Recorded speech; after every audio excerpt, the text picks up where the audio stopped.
that leads to me. I mean, you ain't had to say that live for the people to hear. Oh no, they don't know what happened. It don't matter. They don't know the context.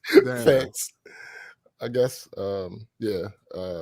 I guess I haven't done this in a while because the whole Facebook thing. But I think I'm gonna share. Oh damn. Sharing. Might as well share it on my old Facebook too. Are you even still active on that like that? No, I am not. I use it. I use it to send myself stuff so that I can send to other people. Like on my computer. No, like so if I finish a song, I might send that to my Facebook Messenger, so I can send it to y'all. Oh, I thought it was gone. Because I couldn't find it anymore. Yeah, because you're blocked. Man. James was not playing. He's an ass, yo. How the fuck am I? No, nigga. You No, we just had this conversation. I agree with it. Literally just had this conversation.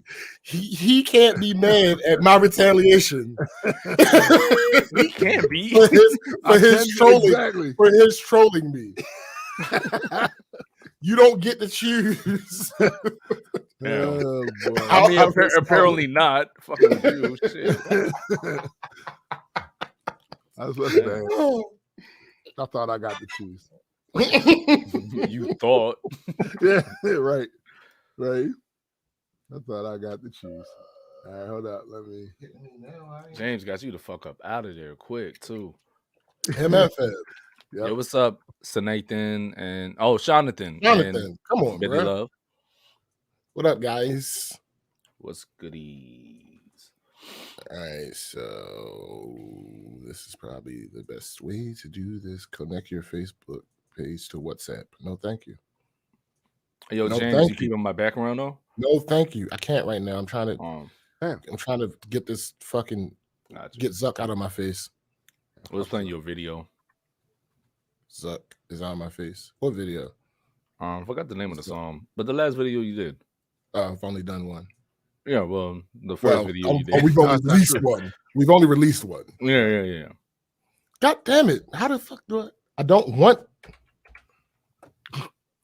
If you leave now, you won't be able to run WhatsApp ad. I don't care. Okay, thank you. But just know that you won't. No, clearly. Clearly, he wants me to know. He wants me to be aware of this particular thing. Share via. No. More options. Share. No, that's not. Oh, fucking Zuck, man. Goddamn Zuck. Zuck been going through it.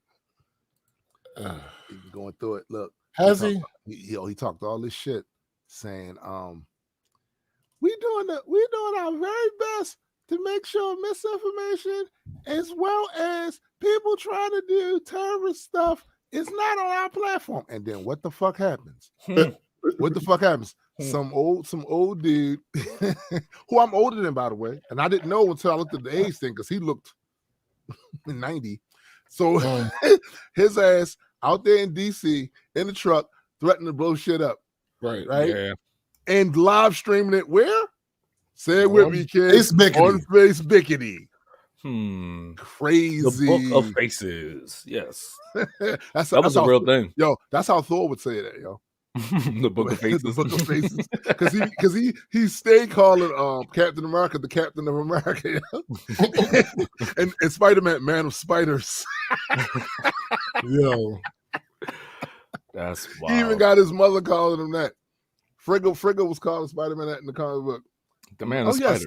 Yes, my son told me about you. You're the Man of Spiders. Hilarious. Pages, Black Culture Geeks.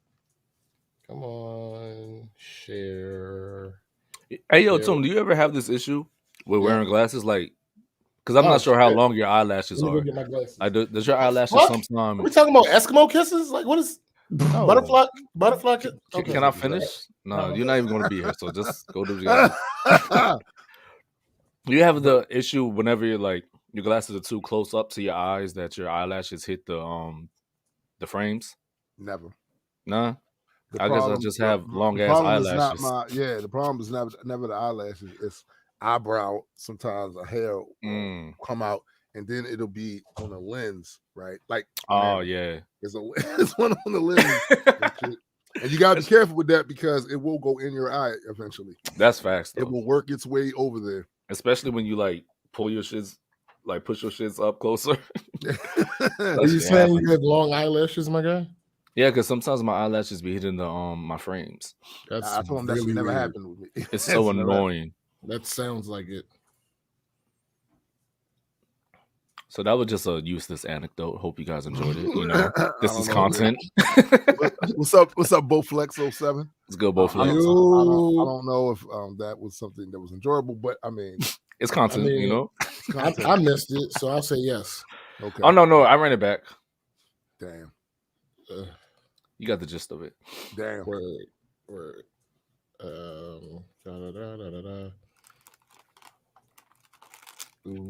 Boom. I just heard a bag. I'm not sure what that was. You know what it was. It was my family size of Chips Ahoy. Yeah, you know the deals, my guy. You said your family size Chips Ahoy. Yeah, all for me. Nobody's getting none over here. Not even the the Mana Beast. Hell no. I mean, Mana Beast. I think. So Mana Beast asked a question. Toom, have you ever been critiqued musically in a way that pissed you off? Yeah, but maybe not in the way others may imagine. It was more of a case of on Twitter once. There was some guy who obviously was not a hip hop head. You could tell just by how he said what he said. He says, "It's cool, but it's just too hip hop." And to that, another fan, she was like, "But it's hip hop." Yeah, like what the fuck? Yeah, you can't expect for elements of. Don't get me started, my guy. It's like when people be like, "Oh, it's too lyrical," but it's like, no, you're using too many words. Like, yeah, like hip hop is you use words to make hip hop. So I already have issue with this particular topic. Don't. I'm just saying. The funny thing about that though is the person that said it. Probably not. No, probably is not. Of course, going off of that critique. Obviously not organically a hip hop head. No, but the woman that responded to him wasn't Eva until she heard my shit, and then she started listening to all this other hip hop stuff. But to be fair to James's point, those. To be fair to James's point, that's normally what happens. No, absolutely. They normally end up. Right? You found it. Just to be Eddie, have I told you how much I love you lately? Yes, you have. I think it was like last week or some shit. Yo, you said exactly. You found a politically correct and safe way to say what I was trying not to. Oh, you was going to be spicy. But nigga, I was about to. Oh, no, relax. But look, keep the game, right? Because Man of Beast also says, what are they expecting, Little Pump? No, it's not even that. Yeah. They were expecting something close to what they rock that has those elements and all that stuff in it. Now, to be clear, there are hip hop songs that have other genre elements in them, but the fact that he thinks that should be the expectation for someone that's doing hip hop out of here is insanity. But again, like I said, I'd like to have a conversation with this young man. He wasn't young, but like I said, to me that whole situation played out in a way that I've seen before, where you have somebody that's not organically into hip hop, doesn't understand how hip hop is kind of supposed to sound. Word. And they're expecting it to sound like something that death metal, I guess. I don't know. Right? Is that thing where you have to like adjust your ears when you listen to new music, because if you're used to one genre, it's gonna sound different. Yeah, don't go into one genre expecting to hear the other some other any genre, semblance. Right? Yeah, you know, like it's literally a different sound of music. So like you should expect it to sound different. But hold on, I'm gonna put this on the fucking screen because I want to get back to that. So we're gonna talk about that when we get into the actual show proper. Let me give a shout out to Mana Beast. Thanks, Mana. Yeah. So you're gonna give a shout out because they gave you a compliment? Yeah, of course. Why not? Okay. But No, that's how that works. It is. From here on out. That's how that works. But no, like I said, you always gonna have those when your shit start like reaches people who don't organically listen to it. I found that there are two types of fans. You have the ones that whatever they got out of it, that's all they're looking for. And then you have the other ones that treat it as an introduction to a new world. And they say, damn, I like this. What else is out there? I wonder. I love those fans. Who hippity hop? I love those. Oh my God, I have a question. Do you have beats on your YouTube, sir? Because you're clearly on YouTube right now. I can see by the icon. It says that you're on YouTube. And it says Mana Beast Beats. So my question is the logical line. Do you happen to have beats on your YouTube channel? James, I'm about to ask you, are you about to pull a me? No. Yes. I'm not going. But Manabe says, and I'm the same way. Manabe says, he says a few. Okay. He says, guess what I'll be doing. He says, I like a very specific type of sound. And 99% of the time, that sound is boom bap. Same here. I feel weird. As a matter of fact, do you have a Facebook? You have a Facebook? Send me a friend request. Because I would be very interested, just based on the conversation. I'll be very interested in hearing your work. But I mean, he says he has one thing on there that he's actually proud of. Word. Okay. You should listen. Just some advice from an old warhorse at this. Especially if you just started making beats, unless you are some weird out of space ass prodigy, you're always gonna have that couple of beats that you really feel like excelled past your skill set, your current skill set. And then, but the vast majority of them you're gonna go back and listen to in a few years and be like, yikes. Years. That's how that worked. What was I doing? Years. A couple weeks in, I was like, yo, what the fuck is this? You know, it's funny because I talked to an old friend the other day, one of my sister's exes, one of the ones I felt like she should have married, right? And he has a studio. He been doing. I mean, he was a DJ back then, right? So he just transitioned into, doing DJing, and he also does stuff for like the city, like music shit. Like he won plaques and all this other shit, right? So I talked to him, and he said, we got actually on that very topic about old music that you did versus anything that's new. And he was like, yeah, because sometimes you go back from stuff you did a few years ago and be like, this, I can't believe what I was on back then. And I said, a few years ago, nigga, for me, it'd be a day. I might do that.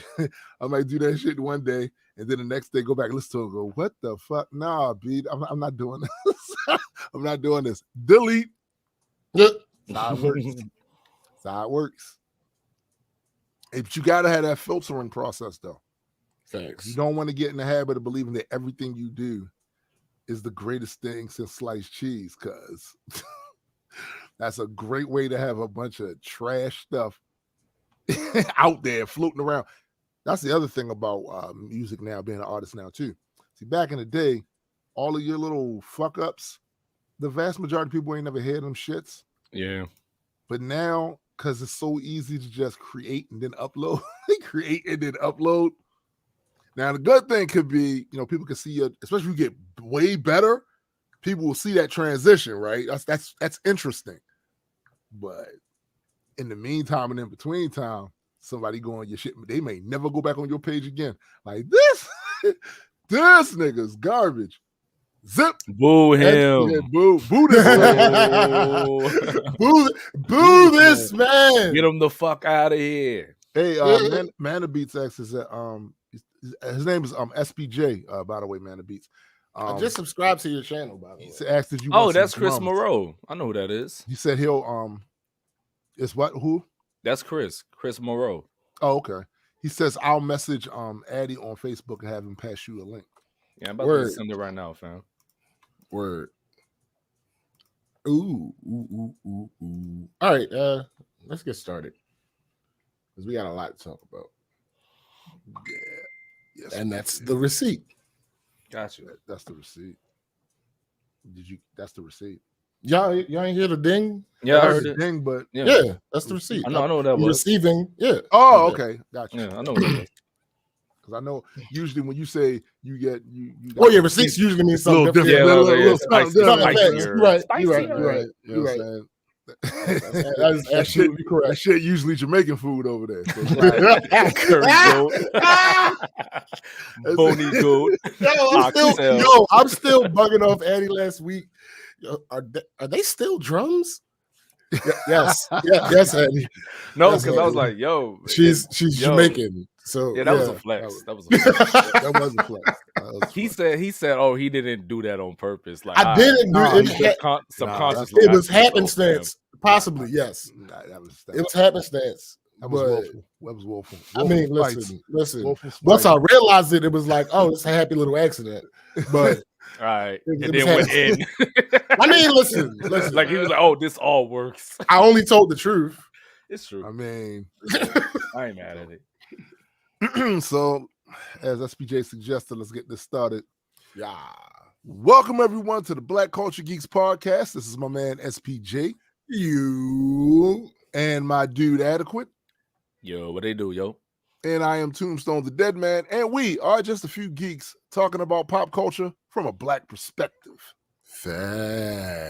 Facts indeed. So, it's been a week. I'm gonna get mine out real quick. My father succumbed to his illnesses this week, and he passed away. Full disclosure, there was a thought that I would not do the show today, but I thought about something. One thing about my pop is that he very rarely allowed the way he was feeling to stop him from doing anything. The other day I was down at my mom's house and just talking about everybody's experience with him. That's the one thing that stuck out more than anything else. It didn't matter how he was feeling at the time, whether he felt sick, he was angry or upset. That man still went out there, and him and I had vastly different lives, and he was good at things that I was not good at, and I do things that he don't do. But in the sense where those things converge is do what you gotta do. Show must go on. Right. He ain't perform, but he performed. Right. You know what I'm saying? He so I was like, nah, I'm gonna go do this.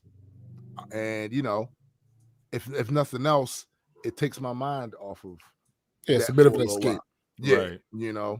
So with that, the funeral's on Saturday. Gonna go and handle my business with that. And I did post about it earlier, but I decided to take it off because I really wasn't there for him. Yeah, I wasn't there for that. But I appreciate all the people that hit me up privately, about with their condolences. I appreciate that. And that's pretty much all I want to talk about with that. So who's next is up? Hey, yo, Tom, just to let you know, I didn't see that post at all, fam. I know you didn't. I have it up there long. It was a quick release. I have it up there. Okay. So I saw people comment, and it was making me feel the way. So I was like, nah. I got you. That's understandable. Immediately, the photo change was enough. Yeah. That's when I peeped game. Yeah. Facts. All right, go ahead, Eddie. Now you go first. Oh, okay. Excuse me. No, you good. No, you ain't got to be excused. No, I apologize. You ain't sneeze. No, I apologize. That's not how it works. It's a burp. It's a burp. Oh, well, whatever. Yeah. Or fart. No, I mean, hey, listen. Better up than down. Anyway, all right. So clearly, when I say my week was annoying, I'm talking about annoyances. So This is not going to change. Because here's one of the things that I've realized.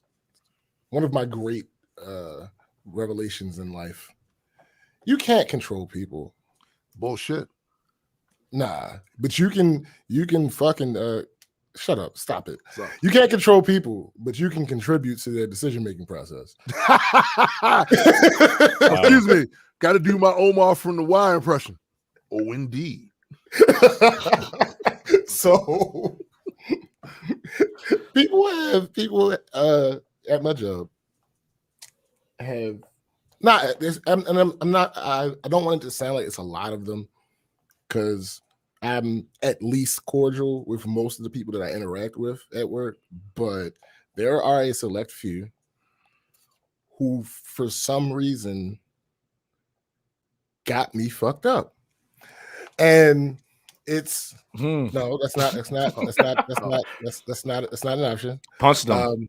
Hey, listen, it was close. I was close. The only reason I didn't do it in this situation, because I was mad enough to do such, is we were on the phone, so it kind of punch to the phone. The physics of that don't really email them a punch. I mean, they don't have email. Email them. Oh, would have, but then again, they probably would have just mistook it as Black Power. Yeah, it's true. I stand with you. They thought you were saluting. Already a whole. Oh, you're an ally. Yeah, it's already a whole confusing thing there. But people. So we have. Sure, I'm IT. Absolutely, I am. But we have a department, and there are people who do individual things. One of the things is our system that we use to do work orders and whatnot. It is on a server that is called TS. I don't have anything to do. Wait a minute, it's a server called TS, Terminal Services. Oh no, I don't have anything to do with anything that is on TS, and I let that be known. Why? Because I can't help you. Not that I don't want to, I literally can't help you. Actually, this is similar. This is basically, I was telling the story last week about how the song came to be. This is what sparked that. I know nothing. Can I just say something real quick? Like when you said why I can't help you, remind me of the Mickey Mouse Club song. MIC, see you real soon, KEY. Why? Because I can't help you. I'm sorry. It just could be like you. Oh my god!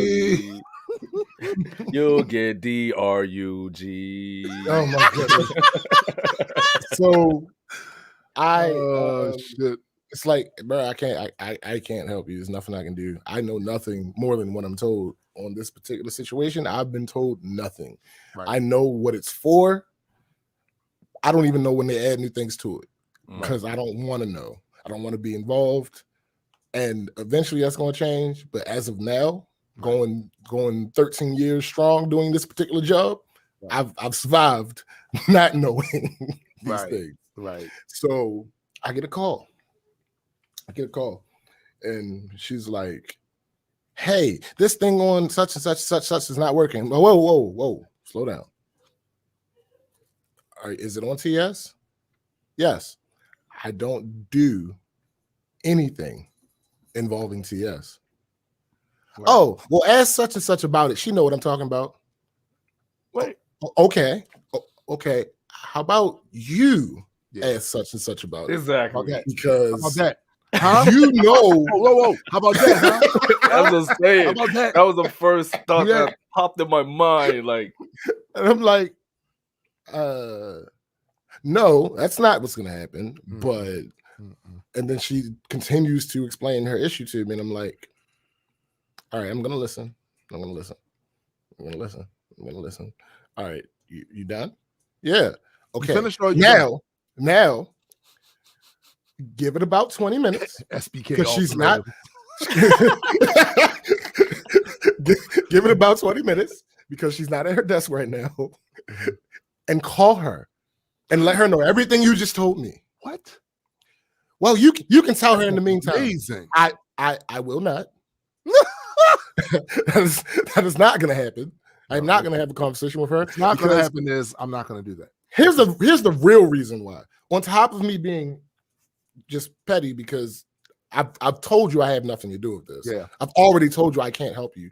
You're wasting both of our time by telling me this. But on top of that, it wouldn't be prudent because I don't know this particular program at all. It had just been placed live. I know nothing about it. And getting information about it from this person, nah. But you do computers and stuff. We can't, right, exactly. Yep. That's the type of person it is, which is exactly why getting information from them is not going to be helpful. But you do computer, you know that computer depends. Absolutely. You know, but I don't even like data, with the numbers and the science. Absolutely. But if you try to redirect this to somebody who could help her out further, like why wouldn't she just go straight to them instead of you being the middleman? Like what does she expect you to do? Get the information. The jaded one is into the building. What's up, Jaded? Because this is why. Because people have entitlement when they are in situations where someone is serving them. Gotcha. I'm not that guy. You're not this. You may think this is what's going to happen. Matter of fact, I don't know if y'all remember, I told you about this one guy that called me to ask me to put somebody in the time clock. And before I got a chance to check the message, he had called my supervisor. That's not my actual supervisor, and called her. And she's like, "Hey, such and such is trying to rat you out." Yeah. To this day, I still haven't done it. Here's the thing, right? That's what's up. Because this is not you. You are not in charge of me. I love We're that not energy. going to pretend like you are. That's love that not. energy. You can believe you are. That's perfectly. I have no issues with you thinking you're in charge of me. Right. That energy is like that fast. Do anything about it. That energy is like that fast powering charger energy, like one with the circle and the electric shit. Yeah, I feel that. I feel like though the problem is, like you said, it's a service thing. Now, ordinarily, if I'm serving somebody, it's a complete different context. Okay, all right. But to your point, I have literally seen variations of that play out in restaurants. Yep. Yeah. I think restaurants are the main culprit. Yeah. I've seen it play out. People be green as hell to service, man. That shit make no sense. Mm-hmm. And it's like, I'm my position is glorified or whatever, but at the end of the day, when you go down to the bare bones of it, I'm in the service industry. I'm IT. Yeah, you're the goddamn guy at the garage. Right, basically. Yeah. So it's like Bill Gates. Yeah. And I understand that. So I help people and I go out of my way to help people. But what we're not going to do is I explain to you that I can't help you, and you're like, oh yeah, you're still going to help me though. Right. What do you can and you will. Yeah. Hey yo, like that meme Tom always posts. You will. Right. You will. I don't, but will I though? Gilmore Girls. It's the relevant question, because you may think. Look, how about you think I will, and we both be surprised? Because there's a difference between probability and like possibility. That can happen. Possibility. Yeah. Probability there, but possibility, hell no. Like, nah, long enough to know, like, nah, bruh. I think even with the probability, it's still like it's probably as close. Realistically, I luckily this has not come up yet, but I can't guarantee that even if it was something I would get in trouble for, that given how it happened, I would do it. Right. I can't guarantee that. Right. Like I said, I've been fortunate enough. Addy over there cookies and shit. Well, yeah, because that's what the Cookie Monster and shit. I've been fortunate enough thus far that has never been one of the things that happened. Anything that could have gotten me in trouble. No, I've usually not been in the situation where like somebody's pissed me off about it. Right. But I can't guarantee that if somebody's already pissed me off, and even if it is something that might get me in trouble, I can't guarantee I'm gonna do it. Nah. I just, it's just how because what we're not gonna do is pretend that you have any control over what I like. That's just you're not listen. You're not the boss of me. No, you're not the boss of me, and you're not so big. The person who you stupid, the person who I'm even willing to concede I don't like him being in charge of me openly waived her responsibility of me right years ago. Yeah. So there's two people. My actual boss, our boss, me and that person's boss, and the president of the company. No, I thought you were about to say the president of the United States. No, look, those are the two people in that job. Manabeat says, I like to watch those Karen compilation videos just to see how stupid entitled people can be. Here's My the worst part about this. is the one that alerted me to those videos. I didn't even know the only time I don't like watching those videos is when there's like other white women talking about it. I find it like really I like that. I like that. But because my thing is like I don't know if you wouldn't do that just because you're making a video about clowning them. Like, you know what I mean? I don't trust No, them. I get it. I get it. But the thing about it is this wasn't a Karen. Oh, damn. Yeah, she was a Monique. Yeah. Damn. That's just as bad though. Damn. I mean, Monique, anyway, that's just as bad. Yeah. Next, so one day this week. Oh, there's more. Nice. I'm leaving work, and y'all know the Mask, Addicted to Black. Y'all know the That's vibes. just hard. Yes, you know the vibes. So I get into the parking garage area, get to go to the elevator, and as I'm walking, I see another brother. You know how that goes. He sees me, I see him. He sees that I see him. I see that he see me, and the head nod happens. Yes, head nod. The head nod happens. We acknowledge each other. We turn in. The elevator door happens to be open. After you, brother. All right. Boom. We on. There's a Wahite on the elevator. He was looking down. Look that up. When we got on, he looks up. He looks at the one brother. He looks at me, and he says, I'd rather get on by myself, and hops off the elevator. Wow. You know what? Yo, how do you spell that? So, shut up. WHIT. Oh. Nice. You know what's crazy, yo, about that? That is hilarious. That first of all, that is hilarious, right? Bruh. But the only by the way, we spent the entire ride talking about how dumb this motherfucker. Of course. Yeah. Of course. Okay. But the fact that it's hilarious actually comes from it happening so often that you have like only a few options. You can continue to allow that to piss you off, in which case you're gonna wind up in jail one of these days because that's gonna happen again. You're gonna flip, and then you're gonna give them a reason to be scared, right? Yeah. Right? Or you could just laugh about it. Or you could laugh about it because dude, I've seen it. You're still releasing that energy, right? Like I literally have been standing on a bus stop waiting for a bus. I have on the uniform with the name tag of the printing place that I was working at. Yeah. And seeing a car pull up, white dude, his white wife or girlfriend, whatever, pull up. He sees me, reaches over her to lock her door, and all of that dumb shit. This is years ago, of course. Yeah. But Eddie, where you go, my guy? Okay, I'm coming back.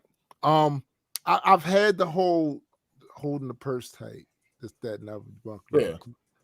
Listen, but I tell you, this is special though. I've never actually had them outright just say it, right? Yeah, they've done studies, right, where they've taken like bonobos, and they look at them when they in these tight groups. People get quiet. They get quiet. And they make themselves small so they don't take up a lot of space. And everybody just, the bonobos are just doing that. Humans have those same things in elevators. If That's exactly how that works. Elevator. What is it called? I can't remember what it's called. There's a term for it. There's a term for it. Where when you get on the elevator by yourself, like let's say it's a high rise. Right. You get on the elevator by yourself, you tend to stand in the middle of the elevator. Yes. When someone else gets on, you tend to move to one of the back corners. And they do the same to the opposite corner. Right. And as like such as so. Right. Right. Yeah. So that is something that's a common occurrence, but when it's the whole it's black guys. Right. And then to be able to verbalize it. Right. That's what took us the fuck out. Listen, I have seen like the guy that did the over exaggeration of clothes. That he was in a car where he could easily pull off. Right. But typically what happens with those microaggressions, what happened is they don't say anything. You just observe it. You see it. You peep it. Oh, we on that time. All right, bet. You peep it. The fact that he said it, sounds like as a result of a cultural shift. Maybe for the last, I don't know, 4 or 5 years. Maybe. So I wonder what event like lines up with. I couldn't possibly. I would know. I wouldn't know. Sounds presidential. You know what I'm saying? Don't say. But yeah, we were taken out before he like I said, he said it. No, remember, we're getting on the elevator. Right. So he has to walk through us in order to get off. Right. He says it before he hit the door. We were busted out laughing, clowning this motherfucker. Yo was like, he got to be the stupidest motherfucker. Yes. For real. Mind you, around this time, the elevators get busy because everybody's getting off of work. So realistically, let's say he's probably on like the 3rd floor. Realistically, he spent potentially 10 more minutes. Mind you, on top of that, it's rush hour. Yeah, so buddy. You just potentially delayed your arrival. Yeah, you could have got home 30 minutes or so. Yeah. Because 2 black guys got on the elevator. No, let's call it because you're a bigot. Sure, absolutely. Yo, I've been saying this for a couple of years now. That bigotry shit don't just hurt black people. No. What you should have said was, "You're welcome for inconveniencing you, sir." You inconvenience yourself. Like that shit don't just hurt the people that it targets. It hurts the people that buy into it because they do all this extra shit, right? That they don't have to do. Like you really did a disservice to yourself. Yeah. Like realistic. Like come on. Anyway, moving on. So next. Oh, again, there's like more. Bruh, you have an abundance of annoyances every week. Bruh. I love it. Yo, because I be around people. It lets me know I'm not the only one. Because I be around people, yo.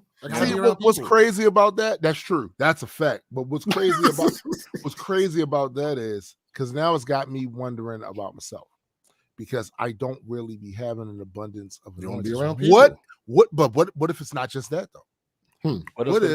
What if it's me? I'm the annoyance.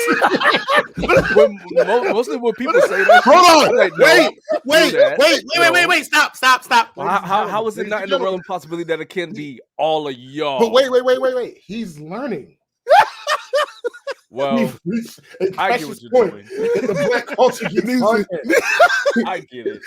Oh, this guy, he's learning. Damn, he's understanding. Oh my God, he gets it finally. Just simply ask. Listen, I don't be having these annoyances, and if you're not having the annoyance, then you may be the annoyance.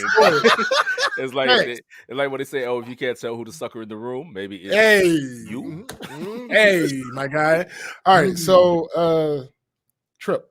So longtime fans will know my history with trips. Oh God! And mind you, wait. No. Here's the crazy thing about this.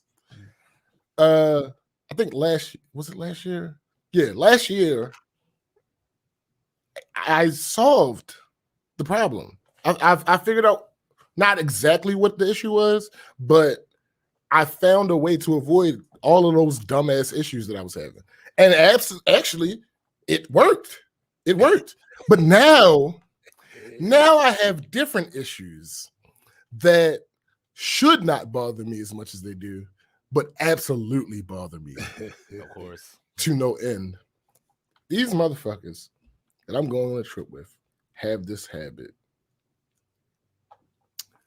of asking me the dates of the trip.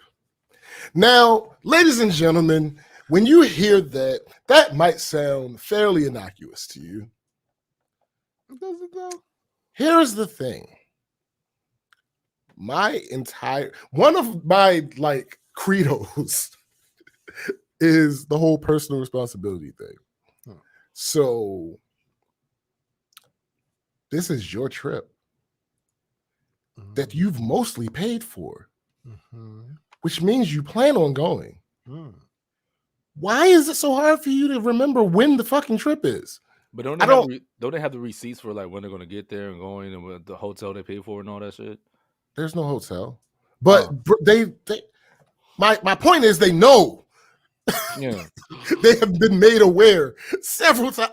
Yo, between the planning of the trip to the inviting them to the trip, to them saying yes to the trip, to me talking about when payments are due, they know. Is this the trip that you're talking about? Yes. Oh, okay. The trip 3 weeks from now. Okay. Yes. I just want to say, I don't know how many of y'all have seen the movie Jason's Lyric, but there's a scene in there where Alan Payne, the main protagonist or whatever, where he comes through and his brother, being played by Bokeem Woodbine, says, "I knew you'd come. You always had to pick up the pieces." Yo, this is where I see with this, because every time, old time, there's going to be something. Look, long time fans, just like you said earlier, knows that there was an episode where he initially stated, "That's it. You monkeys, you apes, are on your own. I'm not planning any trips because you guys are dumb, and I'm not dealing with it no more." But back then, though, there was a little voice in my head that was like, "He'll be back." Here's the thing. Here's the thing. Like I said, I'm not experiencing any of those issues. That's the thing. I've solved those issues that I was having. It's just now. I knew you would, and I knew you'd be back. Right. Because here's the thing. Wait, the other issues were people fuck out of that cookie right away. Oh yeah, no, that was. It looks delicious. Like he's making it look better than like no matter what, it can't possibly be as good as it. Okay, anyway, go ahead. All right. One of the issues were before, correct me if I'm wrong. Name them. I just remember one and like specifically, I think I do. They were like, "Oh, so we want to do everything together," or something like that, and you was like, "Yo, we don't have to." No, the question was, is this a group trip or are we doing things on our own? Was the question. And the answer was not enough. That's a false choice. Right. We're not going really together. Right. Yeah. It's a group thing. Right. That doesn't mean I have to. If someone happens to not do what you're doing. If you want to kayak and I want to go, skydiving, no, stop. If I want to chill, whatever. Your enjoyment should not be determined by whether I decide to do every single thing you decide to do, particularly if we're not in a relationship. Right. If it was a couple's trip, that would be different. That's different. Like That's it different. could be like that. It's different. I'd understand that more. I'd still find it annoying, but I'd understand it much more. Yeah. I mean, realistic. I ain't gonna hold you realistically. I'd still find it annoying, but I'd understand that much more if you're going with a significant other. Right. Sure. But nah, like that it was dumb questions like that, and not just the question, but the reaction to my response. Yeah, we're not expectation. Yeah, like come on, cut it out. But yeah, so the one motherfuckers asked me like 3 times when the trip was, because he had to put his vacation time in. And I'm like, all right, when you put your vacation time in the first time, I'm sorry, before you put your vacation time, before you even asked me when the trip was, you knew when the trip was. Then you asked me when the trip was to put your vacation time in, and I ran you around the fucking mulberry bush. Yes, I did. I thought you were about to say I ran down on you. I was about to say, fam. Listen. That's next. Oh, shit. If in this next 3 weeks, no, fuck that. It's warranted. If in this next 3 weeks he asks me again, he will. I'm running down on him. Listen, because those are two different statements. To me very clearly. He is going to. That's fine. That's fine. That's fine. I fought family before. I need James to stop thugging it though, man. No, listen, it's not even that, yo. I'm just so blicky with the sniffy. So that was the second time. Then again, the reason it came about was legitimate. His supervisor changed. And when he went to put it in the first time, his supervisor couldn't approve it because it was so far out. Right. That's legitimate. Right. But why are you asking me again when the trip is? Yeah. At that point, it was 4 weeks out. Bruh, why do you not know when your vacation is? You're going on the trip. You've paid money. You've paid. Hold on. Let me ask you this. Could it possibly be that he actually hasn't put his vacation in yet? He said he did. No, he couldn't. That's what I'm saying. He couldn't. He tried to, but he couldn't yet. Because it's too far out. And now he has a new supervisor. So that request had been canceled. So this new supervisor was not privy to it at all. So yeah. So I like I said, I did it again. I ran around the mulberry bush. I'm like, yo, it's 4 weeks from now. All right. So when's that? The second week in September. Oh, whoa. I don't feel like you ran him around the mulberry bush. When you said 4 weeks. No. Here's the thing. That should have been the answer. No. That should have been calendar. That's what I'm saying. That is how I ran him around the mulberry bush because I knew that wouldn't be enough. I was well aware that wouldn't be enough. No, any work, because here's the thing. I don't know the dates, specific dates. Why? Because I put my time in already. Yeah. So I don't think about the dates. I just know it's the second week of September. Right. So anything that I would have to do to get the information is the same thing you would have to do. Yeah, facts. Absolutely. I'm not doing this work for you. That's what I was saying about the receipts. I've already Isn't there a way for him to find that out? Like if he already paid for it and all that? Like no, because he gave me the money. I paid. Yeah. So but still, he's been told. I just discovered the hole in your reality there. What? The reason why these mothers feel like they can come to you all the time is because they handed you. Here's the thing. That's fine. But I will disabuse them of that every single time. I'm with the shits. We all know I'm with the shenanigans. You wanna inconvenience me? Yes, they do. I am going to make it the most miserable hey, yo, you know the other option, right? What? You could have just like told him and then just got it over with. Absolutely. That's what. I think that'll be quicker. That's what. But I hear I'm not here for saving time at this point. No, right. I'm not here for saving time at this point. Fuck quicker. Listen, no, it's going to take as long as it takes for him to figure out. Basically, what he's saying is he found no people killing time, so he found time for killing people. Yeah. Listen, because then, so I'm like, so he says 9-13. That happens to be the date of the first day. Oh shit! So I'm like, that was a variant, TVA variant designation. So I said yes. So he responds like 3 minutes later. Wait, that can't be right. The 9th is a Thursday. See, bruh. You came and asked me. But it's because when he put 9-13, he was talking about a range. When I saw I was thinking September 13th. That's why I said yes. Okay.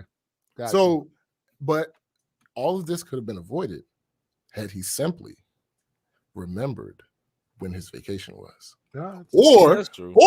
Or just went and looked. he could have did that too. Could have went and looked. Because everybody has been told. Everybody has been told.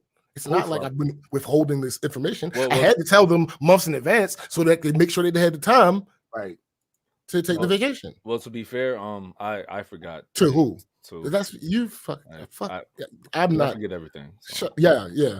No, he's very forgivable as well. Which is why I haven't yelled at him, but I'm absolutely making him go. How old is he? Better not. He's older than me. He's not as old as you. So it's still, I don't know. It's shaky. It's shaky. Like y'all staying a week or some shit? Something like that. The reason I say it's shaky is because you know how memories get the older you get. Like this should be. No, thanks. No, listen. I'm very cognizant of his memory issues, and I believe they're valid. You should also write shit down. I don't feel any. You know how many Google Docs I have, bruh? That's my point. There are a myriad of ways that you could have put to remind yourself of this, and you did none of them. So guess what? What that brought you? Where did that bring you? Back to me. Nice. You couldn't deal with your memory loss. What did it do? And then Fab. Oh my God! I wish he was here. This motherfucker. Fab be in his own world, yo. Yo, man, said adult ADHD is totally a thing. I'm fairly certain. I'm fairly certain. Well, I was diagnosed with ADHD when I was a child, and I've never been diagnosed that it was over. So, so I don't know if I'm still technically have it or not. That it was over. I don't know if I still did the doctor say to you. No, at no point. Did it end? At no point did any person with a degree be like, "You're good." Sure. No, at no point. I believe my memory might be off because I was young. I believe my mother just didn't like the reaction that I had to the medicine. Yeah, I believe that's what happened. They never said you had no DHD, but you have B. It's not happening. Yeah, I still have A. Yeah. Nice. So Fab monkey ass. He'll say, all right, so we come back on the 18th, right? I said, I'm not fucking with him. It was the same day. It was right after. So I'm like, I responded, I'm like, it'll be Monday through Friday of the week that we're going. What does this motherfucker do? My brother, who I love oh so much, best man at his wedding. He sends a picture of a calendar. Oh, damn. But why? Because he wanted you to mark on the calendar and it said, you got Photoshop. He's like, yo, be more specific, nigga. Right. I'm like, no. And he's from B-More. So, yeah. I'm like, nigga, that's what? It's right there. It's right there. Why did you have to go through the extra step of sending the calendar? You see that? You clearly see it. You clearly see it, bro. Like, what are we doing? So I happened to be on the phone with Ashley when this text came. He sent it to the group text. I happened to be on the phone with Ashley. I'm like, yo, I'm gonna kill these motherfuckers. So she responded in the group text and answered this question. And I'm like, yo, she's like, does that help? I said, no. That does not help. Surprisingly, it's not helpful. No, because the issue isn't me answering the question. The issue is the question being asked in the first. Anyway, I actually have two more things because these fucking humans. That was funny. That wasn't the worst. The rest of these motherfucking things. So one of my coworkers was going on a trip, and we were talking about it at work. And one of our coworkers, we talking about the details and whatnot. And one of my coworkers was like, "Well, I couldn't go on vacation with him."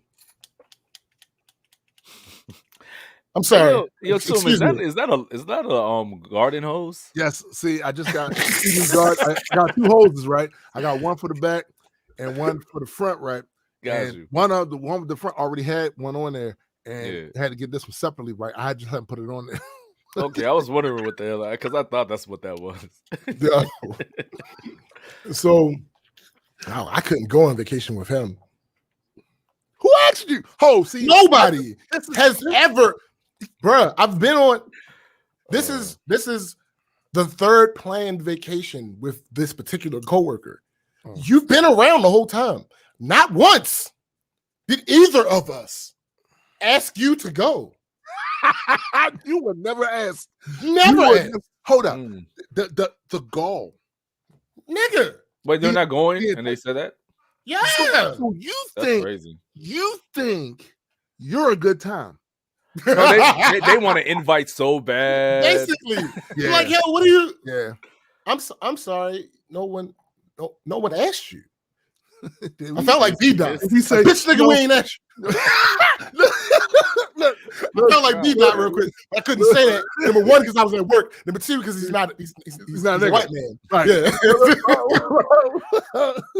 Bitch Wahati. This shit is so funny. This shit is so funny, right? He say, I gotta go on vacation with him. Like you was planning going, yo. The only way this vacation will work, it will not be complete.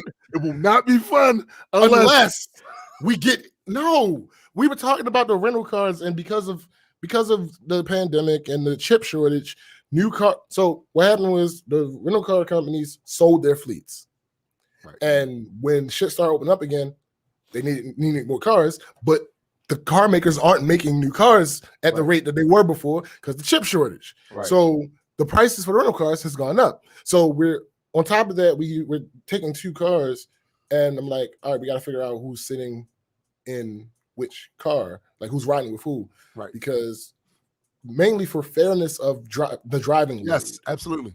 So I'm trying to figure this out. Why am I trying to figure this out? One, because I planned the fucking trip, but B, I know all of the people. I'm familiar with their driving habits. I know how I drive all the fucking time. Feb drives a fucking bus. Yeah, he drives a bus. One of the other people going used to drive tractor trailers.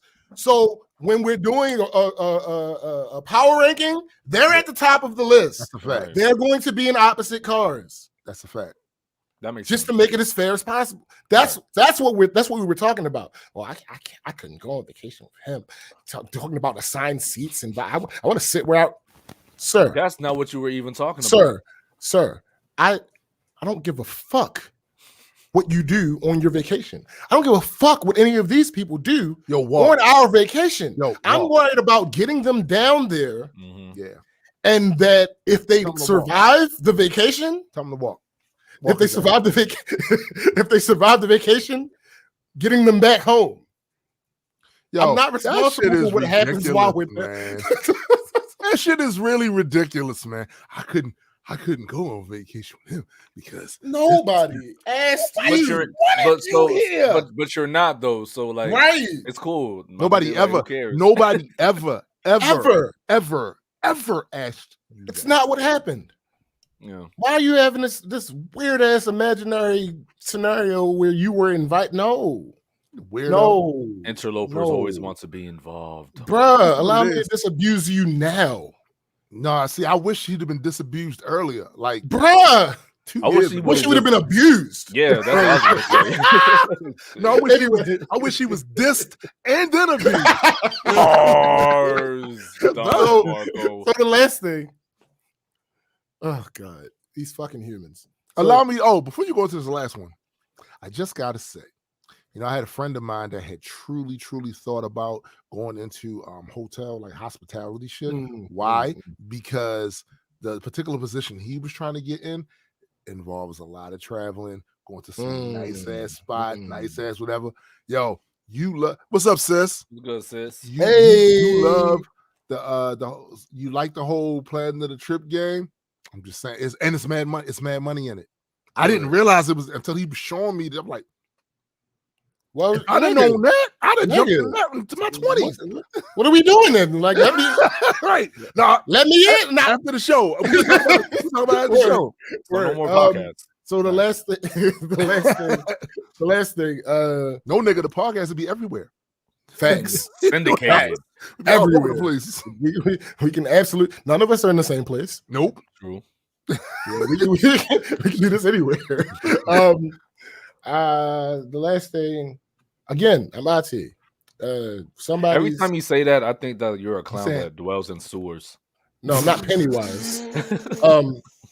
So we have these UPSs, uninterruptible power supplies, for certain of our computers, because they may happen to be in places where the power grid is not necessarily the most reliable. Now, I know exactly what those things are, but I always thought the name of that sound like an invention of Reed Richards. Uninterruptible power supply. Right. Facts. So the thing about them is you have to they run on batteries. So the batteries die because they're batteries. So this battery died, and the guy texted me. He's like, hey, this box is making noise and the computer won't come on. I said, okay, your battery died. I gotta get you I gotta order you a new one. No, I said, can you send me a picture of the front of the box? So he sent me a picture. I'm like, all right, cool. I can see the model number, so I can order the battery. The battery needs to be replaced. Verbatim, I'm reading this. The battery needs to be replaced. You need to plug the computer into a surge protector. I'll order a new battery. His response, sounds good, thanks. My response, no problem. That was August. Let me double check the calendar. That was August the 9th. It was August the 9th. Yesterday morning. Now, mind you, this happens to be one of the maintenance people, the maintenance supervisor at the location that I live at. Okay. So I see him relatively often. Right. That was August the 9th. So last Monday, not the one that just passed, but the one before that. Right. I'm walking to my car to go to work yesterday. He sees me. We speak. He said, hey, did the battery come yet? I said, no, it's still on its way. You know, with COVID and all that other stuff, the shipping has been up and down, hit and miss. Right. So I'm like, still on its way. It should be here soon. He said, okay, cool. Is it cool that I still have the computer plugged up? I said, as long as it's on the surge protector, it's cool. Right. And his response was, oh, okay, I'll go do that now. Wait, he was supposed to do that like days before, ain't it? Yes. Almost 2 weeks ago. Oh, wow. Okay. He's supposed to have done that. What's he really supposed? And I have the receipts. Here's the worst part about it. This wasn't a conversation that we had on the phone. No. It was a text message conversation. Yeah. Right. So I have the receipt. It's like, what? What are we doing? Why? No. What are you doing? Yeah, I was about to say, I don't think that's the case. Or what's going on? Why are we here? No, why are you here? I'm like,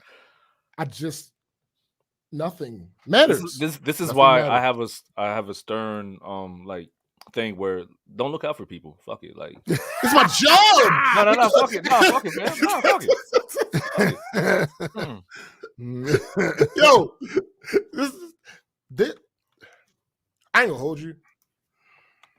I'm complaining about it, but yes, absolutely. Not mine personal, but at work, absolutely, all the time. Which is why we have so many of these motherfuckers. Right. But don't get me wrong, it is annoying, but it also stops me from getting in trouble. Well, yeah. Why? Because it shows how. Say it. How. Say it. Finish it. It shows how unaware. No, see. And okay, I'll say it. Finish him. It shows how very stupid. How very, very stupid people are. So it's like I get the benefit of the doubt. No matter man of BCGz saying stupid. So because we have so much evidence of this, I get the benefit of the doubt. Right. Because come on, like It I happens. did everything. I did literally everything I was supposed to do, and had a surge happen. Right. Now, here's the thing: I would have known about it because their grid is connected to my grid. But I'm just saying, I don't control the fucking weather. We've had storms since then. Had a surge happened and it fried the computer. Yeah, he would have been screwed. Facts. I got receipts. Mm-hmm. I told him explicitly what to do. And he said, sounds good, thanks. All he heard was that you're gonna send the shit to him that he needed, and That's all. That's the but here's the thing about that. He ain't hear shit because I texted it to him. Well, that's all he read. Like he just like skimmed through it. Hey. Said, "Oh, you're gonna send me some new shit? All right, word. That's what's up. That's on him. That's all I needed." Luckily, that shit didn't happen. Well, hopefully he actually did it this time. Yeah, because there's gonna be more storms to come. Like because that's not even guaranteed. It's that time. Storm's coming. But yeah, we ain't talking about the Capitol building. A perfect yo. But yeah, I'm through. I'm through with you guys. That's I mean, hey man, listen. This human thing, man. What I say earlier about that experiment. Yeah, it is failed. Listen, we're not gonna argue about that. It's failed. All right. Yeah. All right. What the adequate. How was that damn adequate again? Nah. No, that wasn't me. God damn it. I make sure to mute mines now. That's why y'all don't be hearing me chewing. He's learning. He's learning. I found a cheat code. But yeah, he's cheating. My week was cool. Was it though? I'm gonna start off on a good note. That means it's gonna end on a bad note. Yeah. Nah, do the other way around. Do it the other way around? Okay, I'll do it the other way around. Yeah. So you know how like I've been saying, yo, I need people to stop playing with me. Yeah, they still haven't. No, it's been kind of cooler now. I just need people to like stop talking to me. Like, see, this is what I be saying, right? This is what I be saying. Very unlikely. So he don't want people to play with him, which is understandable, but I don't think you can have both. Nah, yeah. I don't believe you can have both. Well, I'm not saying that I want both. Well, I do want both. You did say I you want wanted both. I do want both. But not one, I need it. I need those things because I don't get why people tell me their business as if I'm supposed to fix it for them. Wait. Something about the way that was framed. You stupid. It's really whatever. We're not doing that anyway. But I'm just saying, I'm a power through it. Power through it. So you know how I got my pit training and all that, right? Yeah. There was this other dude. You already used deodorant. The fuck? Huh? No, I don't like you. No. So this other dude, he was supposed to be getting trained and shit, and when he saw me and this other guy that works on Outbound with me, he comes up to me and is like, "Yeah, I was supposed to be trained, but such and such keep playing around with me and not doing it." So he's the one that should be requesting people to stop playing with him, but not complaining about it to me. Like, nigga, what the fuck I'm gonna do? I'm not a manager. I just work here, fam. He may have just been venting to a fellow coworker. I've never talked to this man before in my life. Damn. You know what I'm saying? I don't know his name. We never chucked deuces, never did head nods, none of that. Damn. Fam, don't talk to me. I don't know you. I can't fix your problem. And then, like in the midst of him doing that, shorty that's teaching us how to like doing the training with us, she's like calling me over. I'm like, oh damn, I hope she don't like bark on me because this nigga bitching. She was like, oh no, she was like talking to me. She was like, no, I don't got time for none of that shit. You crying and because you don't listen to what I tell you to do. Like if you would have did what I told you to do, you would have got your pit training already. So I was like, yeah, like, fam, why you like you talking to me like as if I could fix the problem and she barking at you for bitching? Like, do you know how awkward that shit makes me feel? For one, like, right? Because then she might think like I'm in cahoots with him and talking shit about it. I'm like, no, I don't do none of that. I was just like, you know, when somebody talking to you, you're like, oh, word, damn, that's crazy.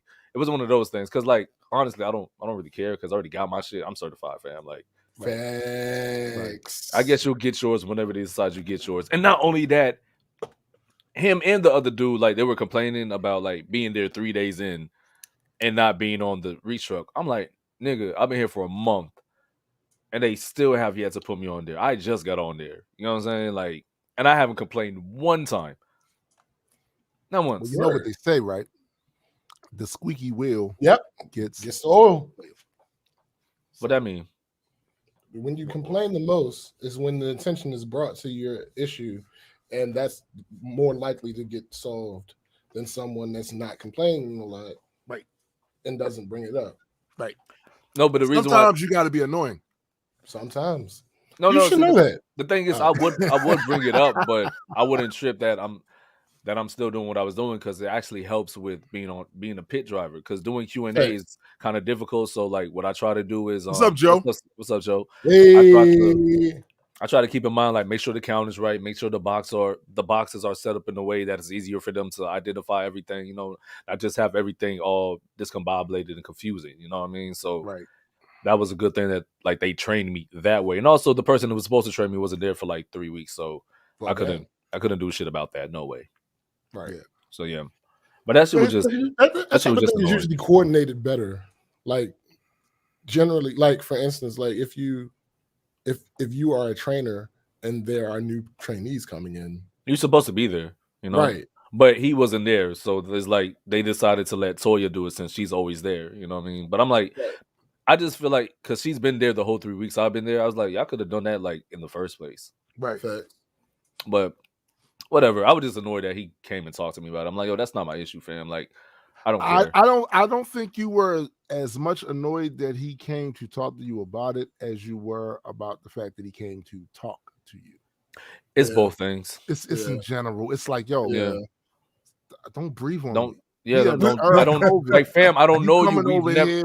We've never spoken. We never chucked deuces, head nod, nothing. No, what's up, bro? No, good morning, none of that shit. We should. I feel like we should have ended our relationship how we started it. Because I have no qualms with doing that.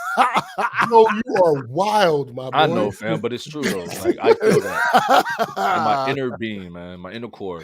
And then we had this meeting about COVID because they're I don't know if I told you about they switching up the schedules because they don't want to. Yeah. They want to try to prohibit cross contamination shit. Right. So I'm in the meeting and they're talking about this incentive that we have that if we're there every day and we're not late, we get an extra $200 every week on our checks. I'm like, oh shit, man, that's what's up.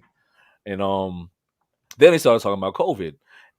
My thing is this: if you're leading the meeting about how you're trying to be preemptive with COVID and trying to combat it, you have to know the information that you're talking about and be correct. Because she said one thing that really threw me off, and we talked about it on the pod before. She was talking about how the vaccine works. She said they put a little bit of the vaccine. No, they put a little bit of the virus in you. They don't. And I was like, they don't.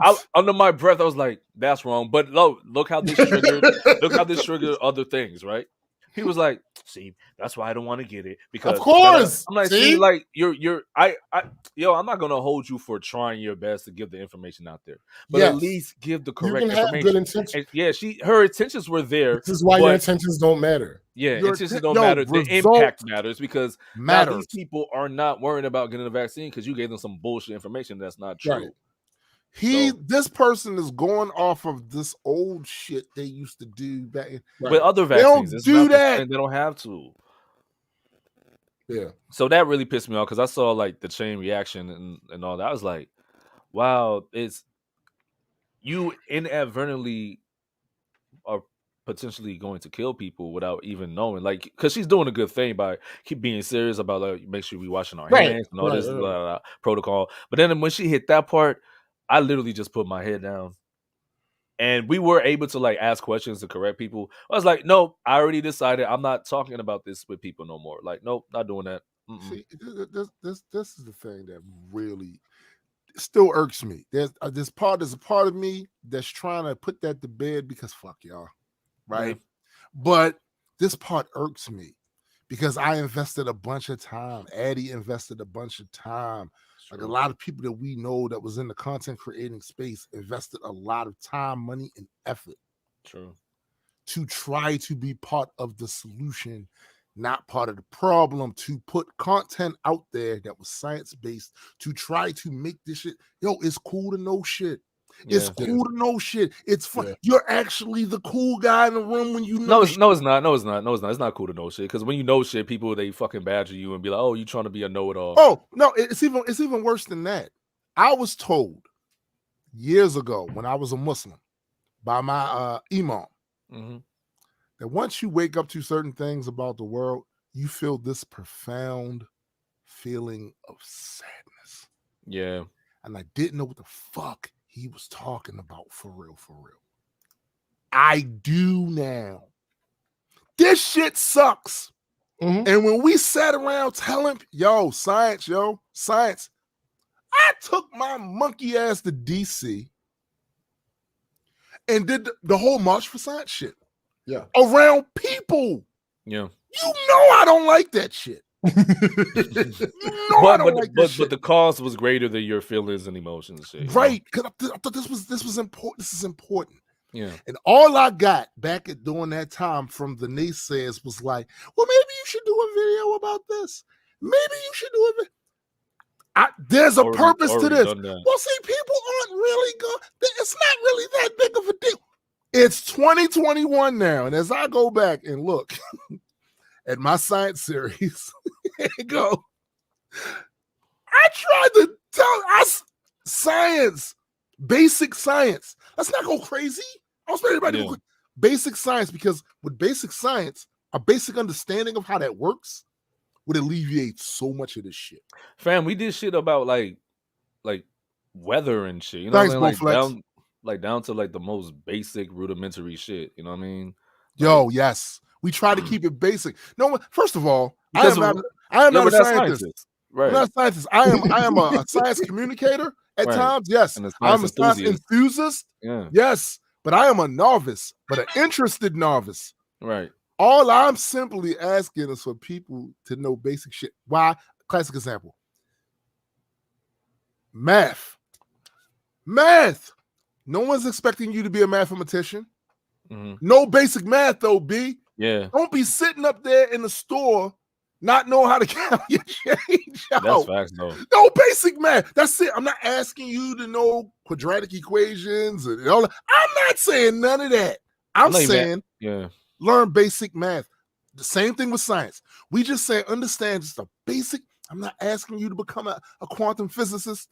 I'm not asking you to become an evolutionary biologist. I'm saying basic shit, and it starts with knowing how the method works. I guarantee you, if people knew how the method worked, a lot of this shit that we see, we wouldn't. But imagine in places like Norway and Sweden that have like they're laughing a lower population than us. They acted like we did. They would be extinct by now, or close to it. You're right. And you know the reason why they're not?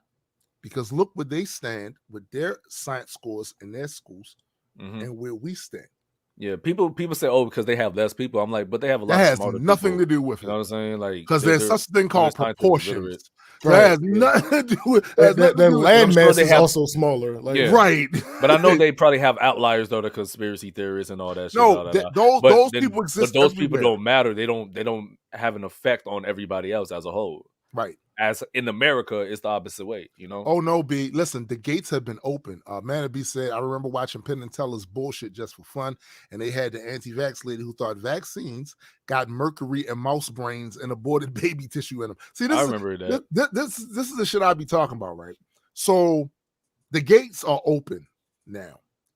There was a time when those people were the village idiots.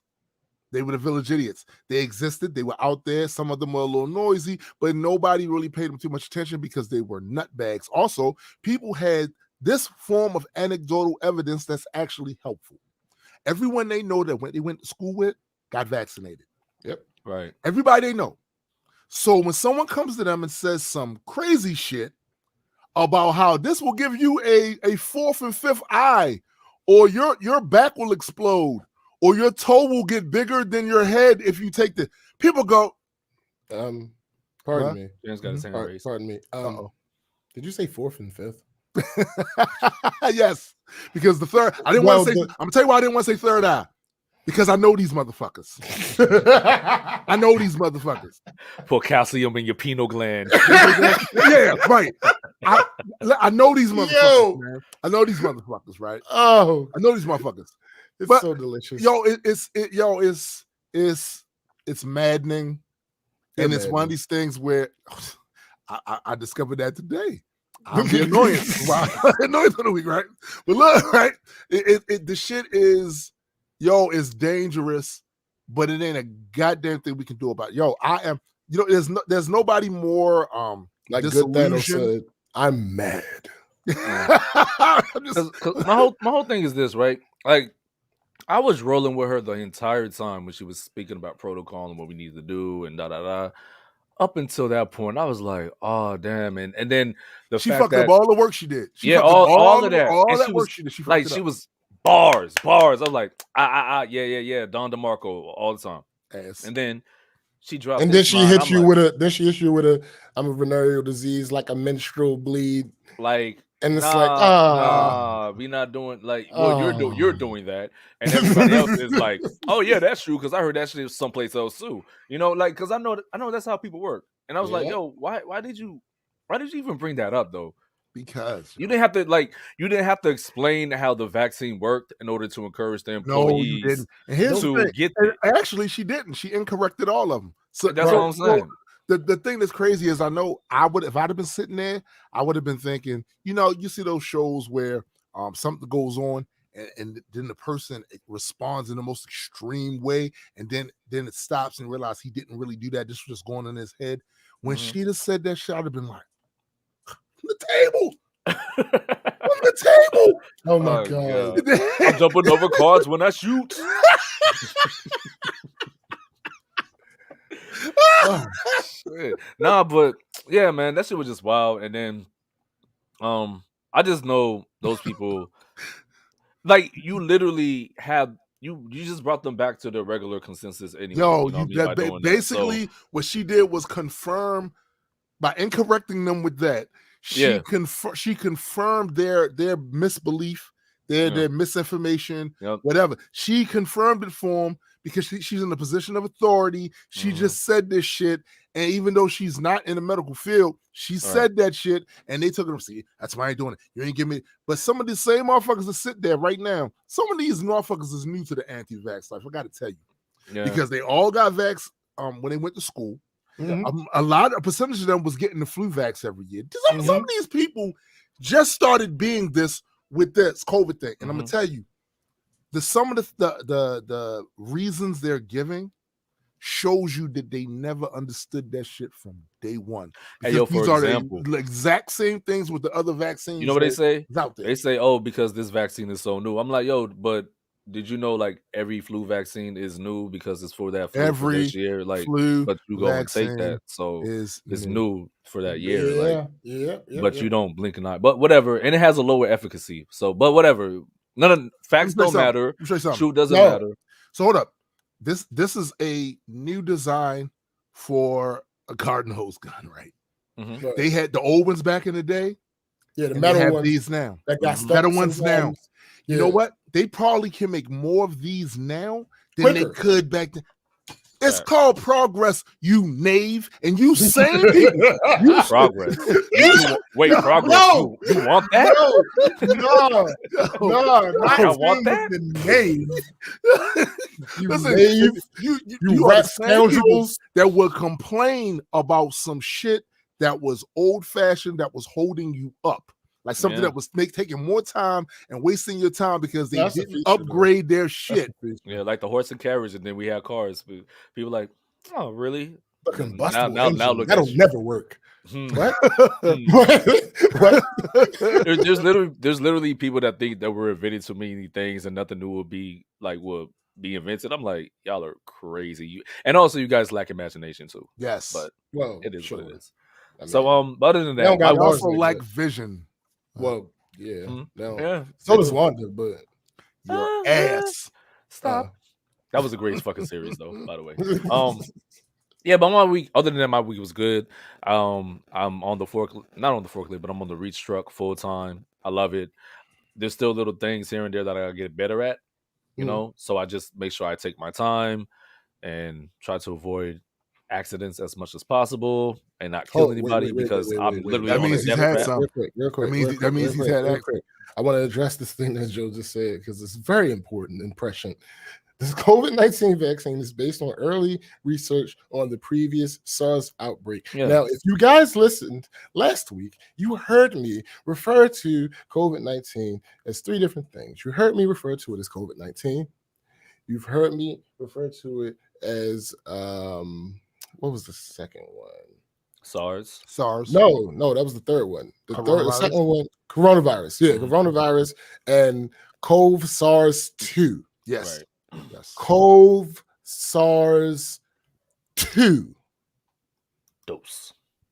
2. Shit stacks, y'all. Meaning we stand on the shoulders of giants. All of that work that was done before us, we don't toss that away and start over from scratch. All the shit that we learned from that helps us with the next stage of that shit, so that it doesn't take us as long. We have a better understanding of what we're doing. Like, I should not, you should not, you should not have to go over this basic bullshit. I will not. I shall not. Not happening. Nope. I'm over it. Because I saw what they did in 2020. I'm like, nah, I'm not sitting here. I saw what they did in 2016. Yeah, that let me know a lot. Yeah, that let me know a lot. Yeah. I started seeing what they were doing in 1993 about that, and I was like, I saw what they were doing in 1987. I was disgusted. But you don't. I try to go back into the womb. You don't have a recollection. You stupid. Nigga, 1887 wasn't no better. I'm trying to tell you, these motherfuckers are dumb. They dumb. But yeah, but at the end of my week, it's cool. I finally got hired on to the job without being a part of the temp agency. So it only took a month, so I'm really excited. Now I could start planning for other things. Keep going. Yo, your ass. yo, man, yeah. Beats said, imagine if people during polio was like, nah, I'll pass on that vaccine. Nah. Which ironically, they started doing that like with the measles vaccine and shit like that, like a few years ago. It happened, and measles came back. Like that should be enough proof. That's pretty much my week. That's it. Like, it's cool. Word, but that should be enough proof. But it's not. It's never going to be enough. You stopped taking this particular vaccine, and this thing came back. Yeah, it was an outbreak. Right, and you're like, that's correlation. How? And causation. That's both, my guy. That is both. Bowflex, I need you. Come to my office. I need a slight clarification on this question before we address it. So hopefully you're still in the chat because I want to talk about this. But I don't know. The pet peeve thing? Yeah, I don't want to. I don't want to answer a question that you haven't asked. Word. The barbarians are inside the gates. Yes, they are. All right. So when you say, what are some of the pet peeves of hip hop from your guys' view? Could you possibly rephrase that question for me? Because I just want to be very specific. As you tend to be. Yeah, I don't want to give the people information that they didn't ask for. Word. Majestic Comics is in the house. Oh, that's interesting. Yo. That's very interesting. It's kind of that's what I'm looking for. Meta, right? It is. Oh, okay. Kind of meta, right? Okay. Because you know what I'm saying? I see what's going on. We on some. Just saying. Yeah, that's funny. I get it. It's kind of meta. Yeah. We're currently waiting to see if Bowflex will rephrase this question for me because it's a little. I want to make sure that we have We're Which one? answering his. I got my measles shot back in middle school. No. The one that's on the screen, fam. Oh damn! Okay. I thought you were talking about that. We've been saying this for a while. What are some of your the pet peeves of hip hop? I think he was talking about. No, I want to be specific and intentional when checking these boxes. You want yo, you checking? We checking boxes over checking here. Boxes. Oh, creators. Yes, that's what I figured. That's what I figured. That's what I figured he was talking about. Oh, I was hoping he was asking a different question, but okay. Tim, you go first. All right. So here's the thing, right? As I've gotten older, I've started to be a little less with certain things, judgmental about a lot of that, because from a creative space, far be it from me to tell somebody once they went and recorded it and they heard it about 1 million times and said, yes, this is what I'm going to release, right? It's not my business at that point. Great. If they're the type that cares, if they're the type that cares and say that they care and they're doing this, like you said earlier, James, intentional. They're making an intentional point with that, all right? That's your artistic expression, do what you do. This is what I don't like, though. I don't like how hip-hop gets stuck in these loops, right? Yeah. So basically what happens is some new style will come out. And a lot of times this particular style might not hug the core of what hip-hop music is. It may not hug the core. Might be a little loose with it. So this guy does it, and he gets away with it. And he becomes a success. Next thing you know, is 15 other motherfuckers trying to do the exact same thing this guy did. Stuck in the loop. Yo, do what you do. Not to say that you can't be inspired by others. All of us that rap have listened to rap. All right. That's just what it is, right? But the fact you would hope so. You would hope so. But the fact that people will suspend whatever thoughts they have, ideas they have, to go and blindly follow something because it's trendy sucks. The second thing I don't like, and this is probably more generally about the music industry as a whole, but I'm using hip hop as the proxy for that. I don't like how there aren't really any clean hands in the industry when it comes to what's popular and what's not. I have a song that I never released, but in the song I was saying something similar to this effect. Like, some of y'all think y'all eclectic. Some of you actually are. Some of you actually aren't. The stuff that you like, it's a reason that you like it. And there are people who don't give a fuck about any of these art forms that are doing things on repetition. And then this thing does well commercially. And when something else doesn't, y'all make the assumption this must just be better. And I would give you that if there was some clean hands and it wasn't a bunch of bullshit happening behind the scenes to elevate certain artists over others for specific reasons, and bury other artists. Those things exist, and where those things exist, you cannot claim this purity of it's only because it's good, and that's the reason. You can't do that. So, quick question: is that why they call it the machine? When somebody has a machine, they have a machine behind them. And I also knowing human nature, repetition works. That's why they use it in school. Repetition works, right? So there are no real clean hands. Exactly. There are no clean hands. So when I hear people talk this nonsense about, you just not with the new terms. you just not with the new. You only like that because this is what they've been pushing for how long? Maybe. Like, as long as that possibility exists, miss me with this idea. Miss me. Miss me. Eddie. What was the question again? What are the things that creators do that they should not? Oh, well, I think one of the things that they do that they should not do, keep up with the times of like social, like what's going around socially. Like back in the day, right? there's a song by Styles P. Y'all know I love Styles P, but he made a song, and the chorus literally had nothing to do with the hook, and then the chorus is just a repeat of "kill those Fs, kill those Fs." Right. If he made that song today, it'll be a rap. Right. And it was a rap then.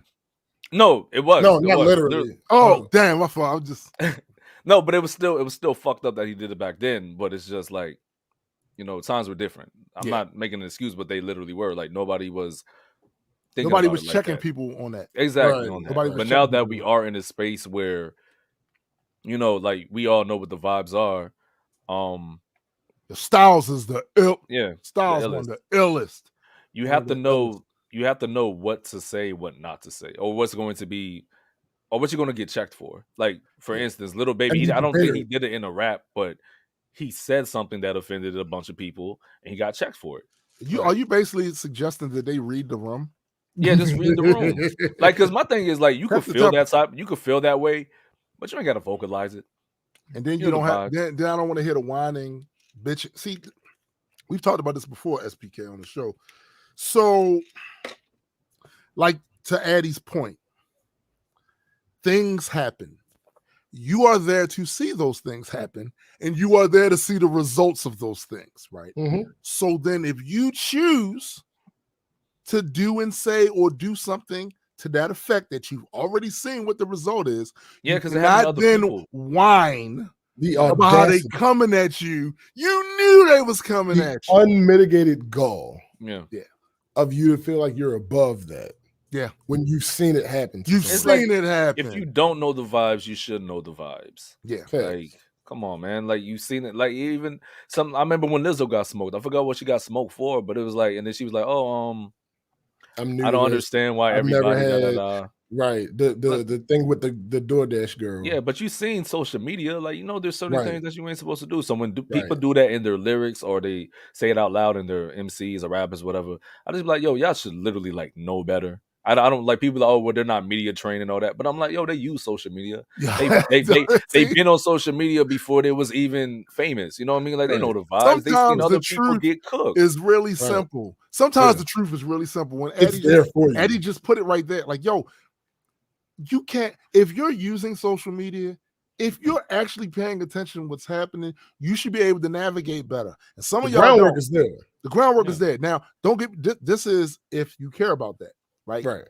If you don't care about that, that's Have at fine. it. That's have at it. But you cannot whine afterwards when the room temperature was already set when you walked in there.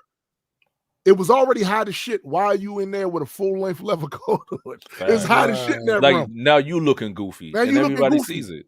So if you go in that hot ass 120-degree room with this full length leather heavy ass coat on, right?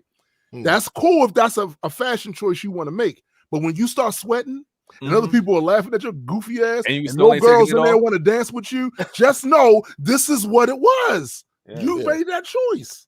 Yeah. That's all. That's all. All right. So eloquently stated by both of you.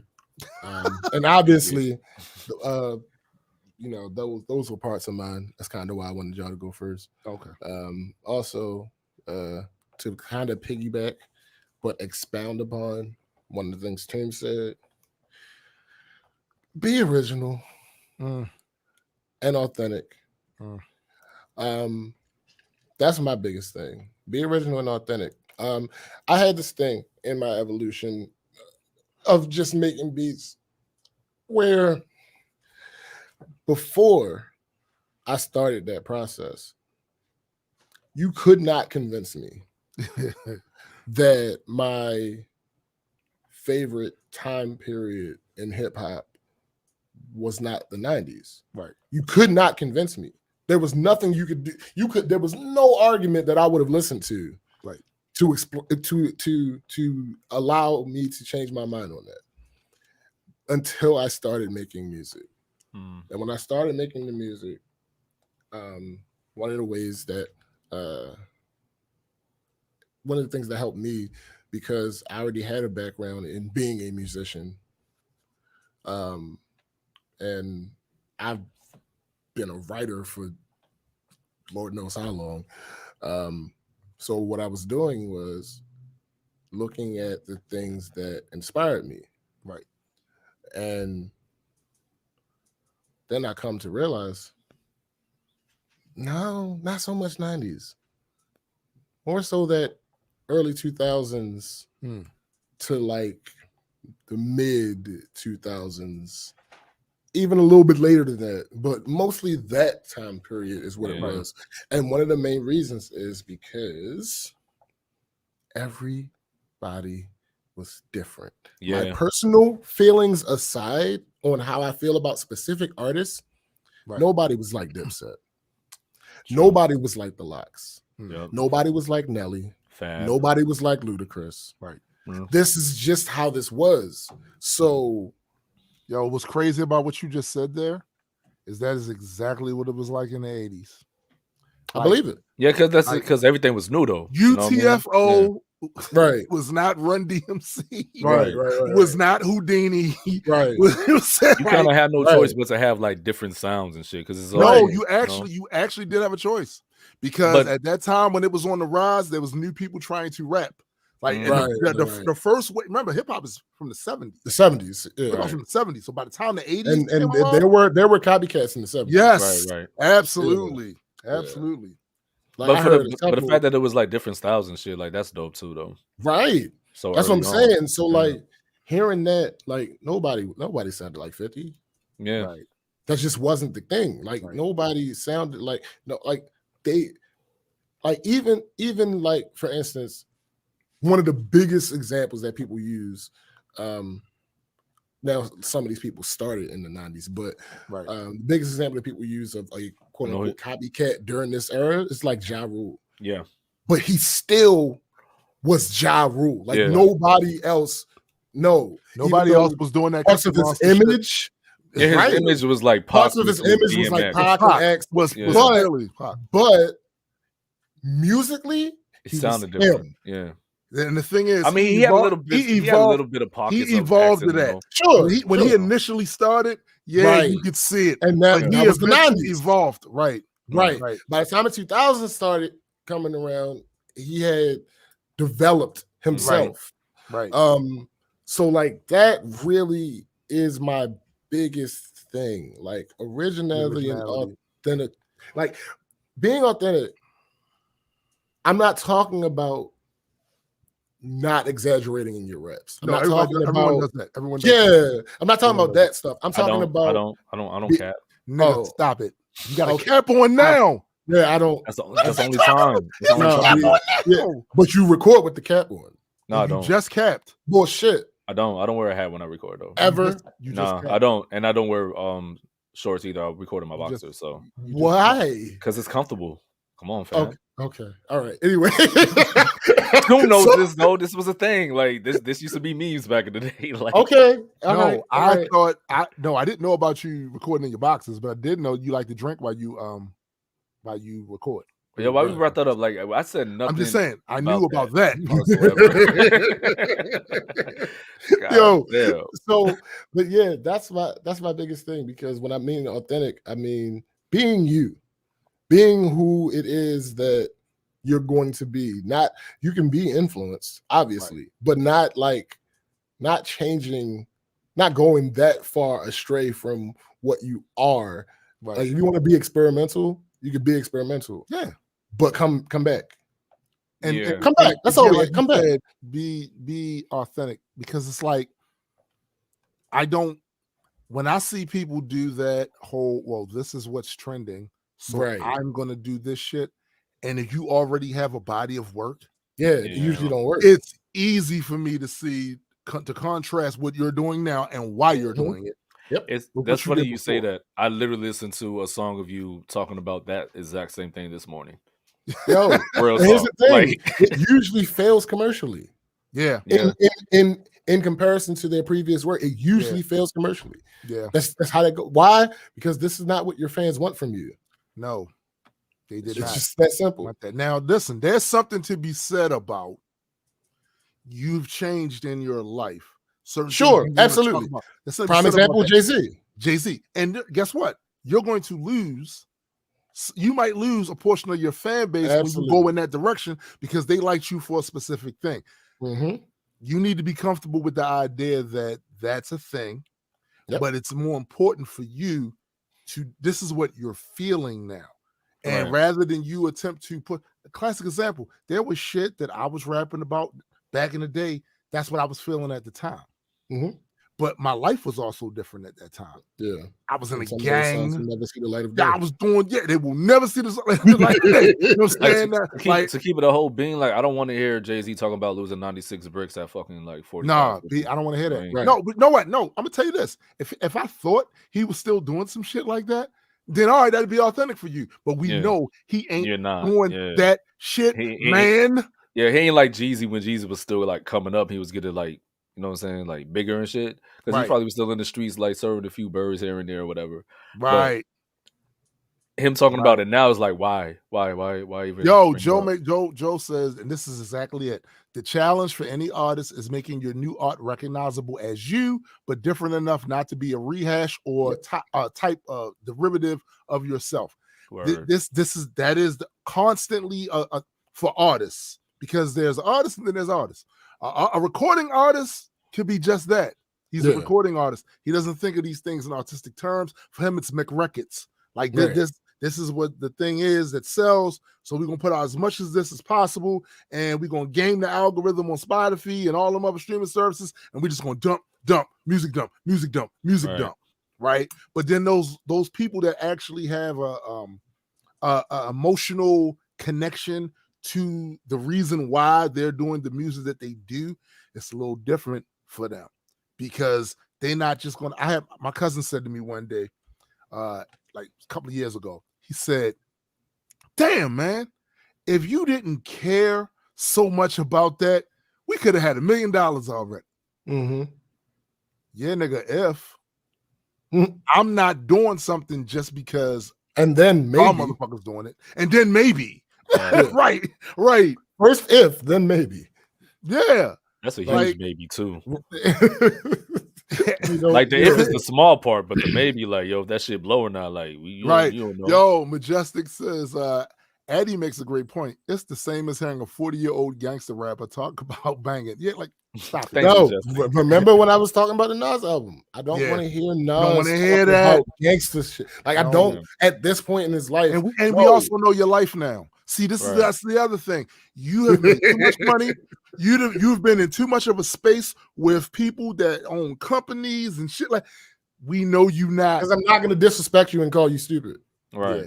Yeah, facts. So no, I don't believe you. People invest in you. You know what I mean? Like, literally, you have deals with like big corporations. And shit. I know you're not out here slinging bricks. Right? Yeah, I don't. Because if you do have any more bricks, send some to me. You know what I'm saying? Like, because you don't need them no more. Oh my God. I don't think that's how that works, Eddie. I'm just saying. I'm not sure that's how should he get in contact with you? I'll set that up. No, I got it. Already got it. No, no. What you're not going to do, right, is get on this show and talk about you involved with that. That's not what you no. I mean, allegedly. Allegedly. You want to throw some alleged shit over there or something. We're not doing that. Allegedly. I don't like. Okay. This is taking a turn. Let's get to these topics. Let's get to these topics. We've talked about this one before. Dang. Oh, wait. I forgot to do a thing. What is that static? I don't know. I hear it though. Yeah, I don't.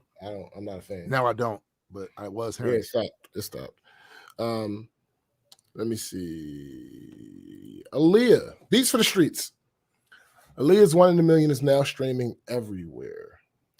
So for some context, I'm sure the article is going to give some of it, but as far as us talking about it, there have been several where the word on the street was Aaliyah's music is going to be able to be streamed on streaming platforms soon. And then soon came and no music come. So no music has cometh. And that's a pattern that has been happening over recent years. And it seems that cycle has been broken. As of Friday, August 20th, almost 25 years after the album's original release, Aaliyah's One in a Million is available across streaming platforms and for download. The website AliyahIsComing.com popped up for the first time in early August, and fans begun to speculate whether or not that meant the singer's discography would soon be dropped for all to hear.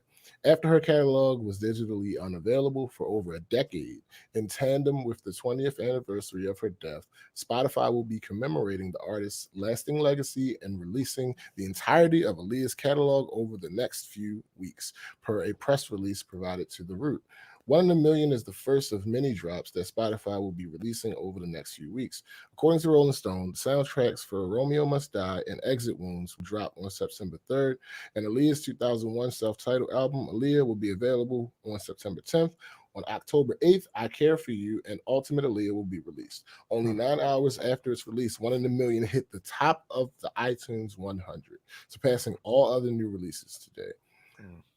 The album includes songs like If Your Girl Only Knew, 4-Page Letter, Hot Like Fire, Beats for the Streets, and Got to Give It Up. One in a Million features Missy Elliott, Timbaland, Slick Rick, and more. However, there has been considerable controversy around the release between Aaliyah's uncle, Barry Hankerson, head of Black Round Records and holder of all rights pertaining to her music, and the estate of Aaliyah Houghton. While we were all surprised by the news of the release, the estate was reportedly blindsided, having no idea it was forthcoming until the deal had been signed.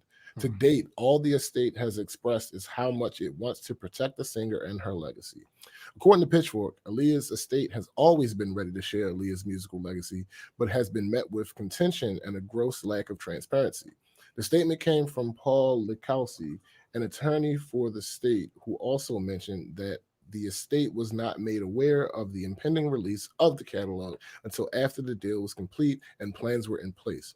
20 years after her untimely death, the Hot Like Fire singer remains one of the biggest R&B influences in the industry.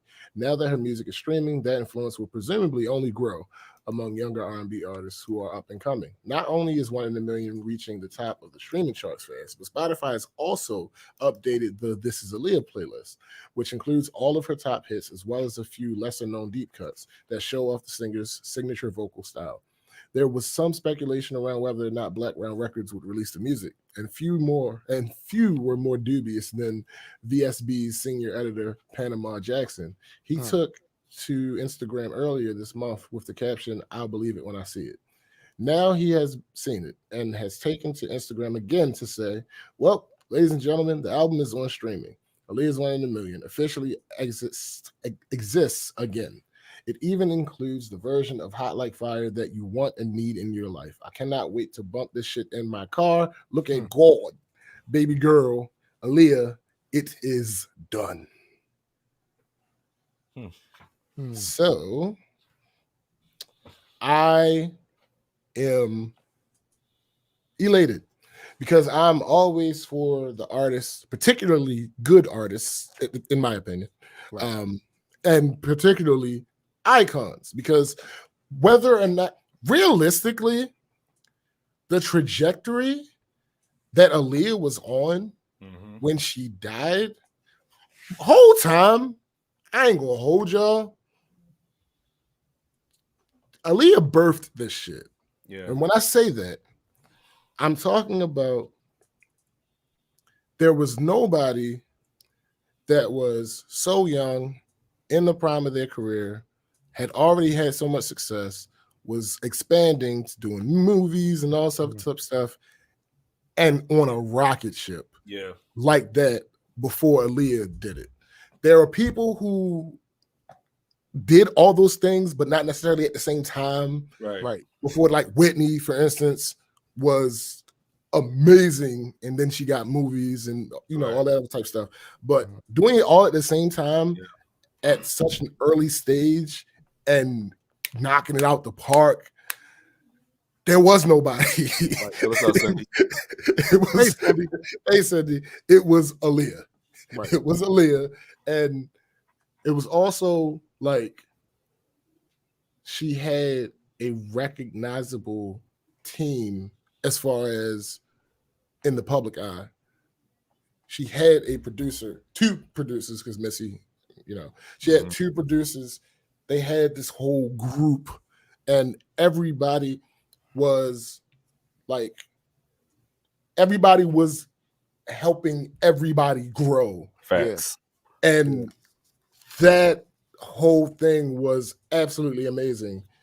And then, unfortunately, she died in that accident. Yeah. And it was outside of like Biggie and Pac, I would venture to say it was one of the first like of Really modern music, impactful. great deal, Yeah. impactful artist deaths. It sent shockwaves. Hey, yo, where were you when you found out the news about her passing? Because I I remember where I was. probably when I found out. Oh, hold on. I'm sorry. Man of Beast Beats asked a question. Didn't Timbaland do Are You That Somebody with the baby? No. Yes. Timbaland. Hold on. I'm sorry. I apologize. It's no. Timbo the King will always have precedent here. Because here's the thing. He's one of our kangs. We was kangs. The god. That happens to also not have a bunch of shit attached to his name, right? And be one. I of wish these you hadn't dudes have said here. that. I know, right? Because I spoke it out loud. So now it's only going to happen next week. Right. Watch. But I mean, we're going to be canceling Timbaland. He's going to be out the paint. You stupid. Let me see how many of these joints say Aaliyah. Aaliyah, 1 in a million. So 40-page letter, Beats for the Streets, Came to Give Love, Heartbroken, Hot Like Fire, If Your Girl Only Knew, Ladies in the House, Never Coming Back, 1 in a million. That's that album. 4-page letter, said that already. 1998, Dr. Doolittle, Are You That Somebody? Blah blah blah. Evelyn, his album, Missy's album, Alice's stuff. Aaliyah, Romeo Must Die. Are You Feeling Me? Try Again. Aaliyah, I Care For You, More Than a Woman. We Need a Resolution. Aaliyah, I Care For You, Don't Know What to Tell You. Aaliyah, If Your Girl Only Knew. Pretty much all of Aaliyah's big hits. Right. Was Back in One Piece up in there? Let me see. The one with X? Yeah. Back in one. No, that was that might have been Dame Grease. Oh, okay. I want to say, what's that? Romeo Must Die. Mm-hmm. Soundtrack. Come Back in One Piece. Because that beat had Timbaland vibes to it. Oh no, it was Irv Gotti. Oh shit. Yeah, it was Irv Gotti. Right. But yeah, yo, he has Timbaland had some. Timbaland was an executive producer of that album though. Oh, sweet. So like anything when I say they were connected, Right. Yeah. I mean like literally, Yeah, like right. her nickname, Baby Girl, that came from Timbaland. Mhm. Like that was his like little sister, like legitimately their relationship. So like pretty much everything she did, he was involved in some way, shape, or form. If he didn't outright produce the beat, like Right. That's just true though, because he said "Baby Girl," better known as Aaliyah. yeah, that came from him. So like yeah, Timbaland pretty much connected to everything she did. Like outside of the R. Kelly days, Mm-hmm. I'm fairly certain like as soon as that ended, from that point on, it was Tim. Right. So yeah. Eddie asked, do I remember where I was? I don't remember exactly where I was. What I do remember is as far as women, because I mean, obviously I wasn't into this type of music, but Selena didn't really, you know, have. I didn't know who Selena was until she Right. So but I they also really didn't have know. enough- I also didn't know who Elvis was. until he Well, died. Too. And plus you I mean, you both aren't Hispanic, so I mean, yeah, no, I'm just saying. Yeah, that's true. And a lot of the stuff she did was She was an icon for her people. Absolutely. For Absolutely. If she had done, I'm fairly certain that she had done like more music that had crossed over. Yeah. Like to an English audience, English speaking audience, or something like that. Then we'd have been aware. We'd have been aware, but I didn't know she was till she passed. Yeah. Then I saw how big she was. Right. Yeah. But she was Michael Jackson. They put her heavy. She but it was Aaliyah and Left Eye, yo. Like I think I'm gonna keep it real. A Left Eye hit me probably a little more because I was more familiar. Left Eye hit me a little bit harder because I was older. I was also older. I was older than you, so But Left Eye hit me. Aaliyah, it was like I'm not sure if I fully grasped exactly what it was in the moment. Like, we wasn't abreast of all the shit that she done and accomplished like that. Like we were too young to, put it all together. Like, she died too young. Right. That wasn't a thought until I heard someone say it. Like, she died so young, and I'm like, oh, right. Yeah, she was really young. Yeah. Like, because we were jits, you know what I mean? So like she was in her 20s, we're like, that's not young. Like relative to us, you know what I'm saying? Yeah. But nah, that was dumb, mad young. Like it's there's no way that should have So as a reference, she was like what, 20? 22? 22? My daughter's 23. Maybe. So she was that's mad young. Double young. check. She was young. She was 22. Yeah. Damn, yo, this ambient knowledge thing, because I have no reason to know exactly how old she was when she. Anyway, you heard it somewhere, and but even to speak on what you were talking about, the us understanding Left Eye, like that hit me more too because we were older, and plus we seen what she went through. Yeah, I was about to say that and too. we were older, and we were old enough to understand that. Like realistically, when Aaliyah died, I didn't know the R. Kelly stuff. Right. Like for real, didn't know the R. Kelly stuff at all. Like all this stuff. Like I didn't. It wasn't really real, for me. But I knew I liked Aaliyah. Right. Like I knew I loved her music. I knew I thought she was beautiful. Right. And now she's gone. My first thoughts were like, this can't be real.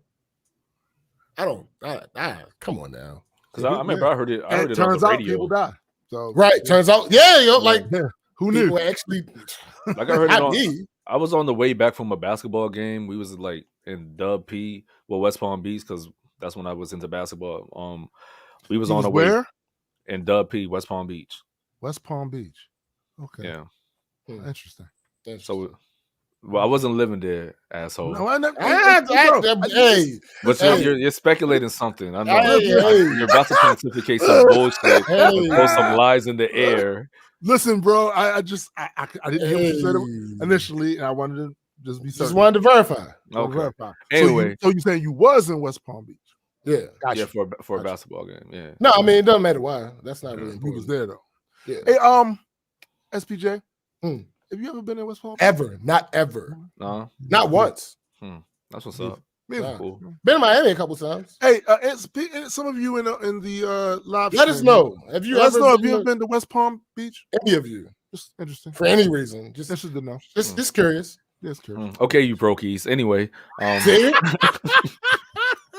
you pores haven't been outside of your city limits, huh? Nah, so there was talking about on the radio when they talking about the plane crash and all that. I'm like, that's crazy. Yeah. And then just like you, so I'm like, no, this can't be true. Like, why did you on the radio? The fuck? Like, I haven't even seen it on the news yet. Excuse me. That's a nope from Sister Cindy. That's a nope. I mean, she lives in Florida. She lives in Florida. I mean, I did too. So I mean. Special space is not even allowed in the USA. Get your monies up. You feel me? You dig? Get your hustle on, B. But yeah, back to Aaliyah. Good morning, Special Space. What's up, Special Space? That's how I found out about Aaliyah passing. What's up, Alexis?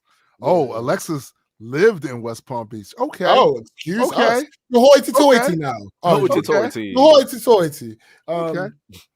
But yeah, yo, like We see you. It was very impactful. And then afterwards, once like maybe a couple years. Bo Flex said he's not allowed out of the US. Maybe Yeah, a couple man. years later, once I started getting on my Robin Hood shit with music. Yeah. Is when I really dove into Aaliyah, and I was like, "Yo, this." I still hadn't reached the conclusion that I mentioned today, but I was like, "Yo, she was amazing." Right. Mm-hmm. She was absolutely amazing. Like this music, what? Right. What? Hey, Come yo, on, have you heard this take from people? They said that she wasn't a great vocalist. She might not have been. I have no.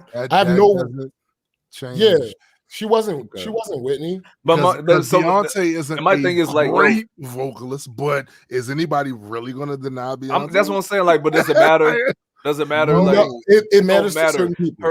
Her impact is great. I'll say this. That's a good point. That's a good point. I'll say this. The way that we are about lyricism, some people are about. Some people are about. That's a fact. That's a fact. But can we also be fair with like not every artist does the same thing? No, sure, but that's not. We're talking about range, though. We're talking about style and range. That's not a style. That's ability. That's ability to do this craft. Yeah. So like, yeah, and every artist is not the same, but you're a singer. Just like we would say you're a rapper. You rap. So like, nigga rap. I get the argument. It doesn't bother me because number one, it might be true. I've never been to an Aaliyah concert. Right. I've never heard her. I've never been aware of me hearing her sing raw. Right. So I don't know. We don't know if she can or she could. No. Some people might know. No.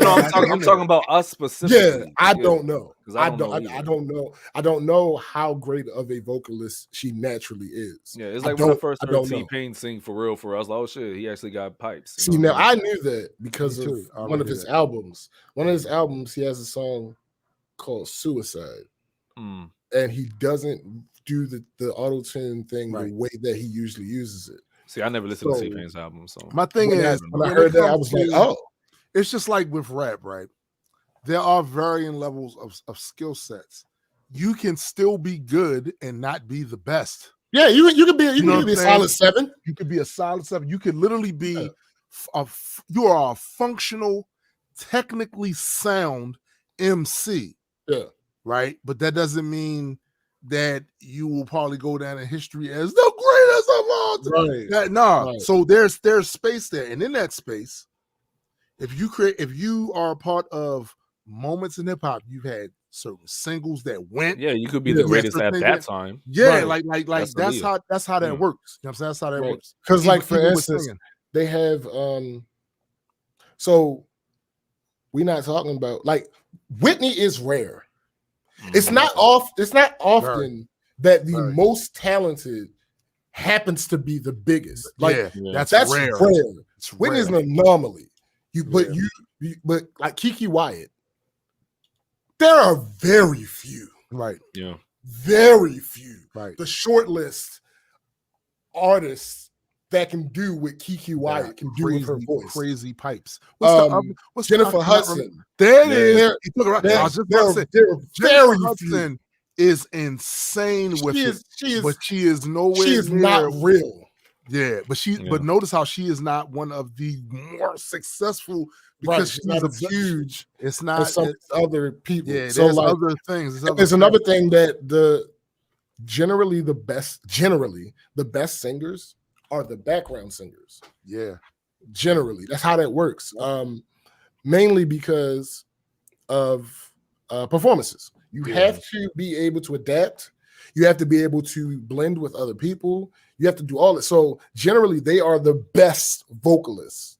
But then you have, like I said, the breakout ones. You have your Kiki Wyatt, you have your Jennifer Hudsons that break out and end up being because I believe both of them started off as background singers, but you can break out into being your own artist and have a modicum of success. Like Keke Wyatt's name is known in these streets. That's facts. Jennifer Hudson is more famous, but she's not Whitney. Right. She's not Beyonce, but she got a rub from Beyonce from being in Dreamgirls. Right. So like, it's how these things go. So like, I'm less upset about those types of arguments once I realized I do the same thing for rap. Yep.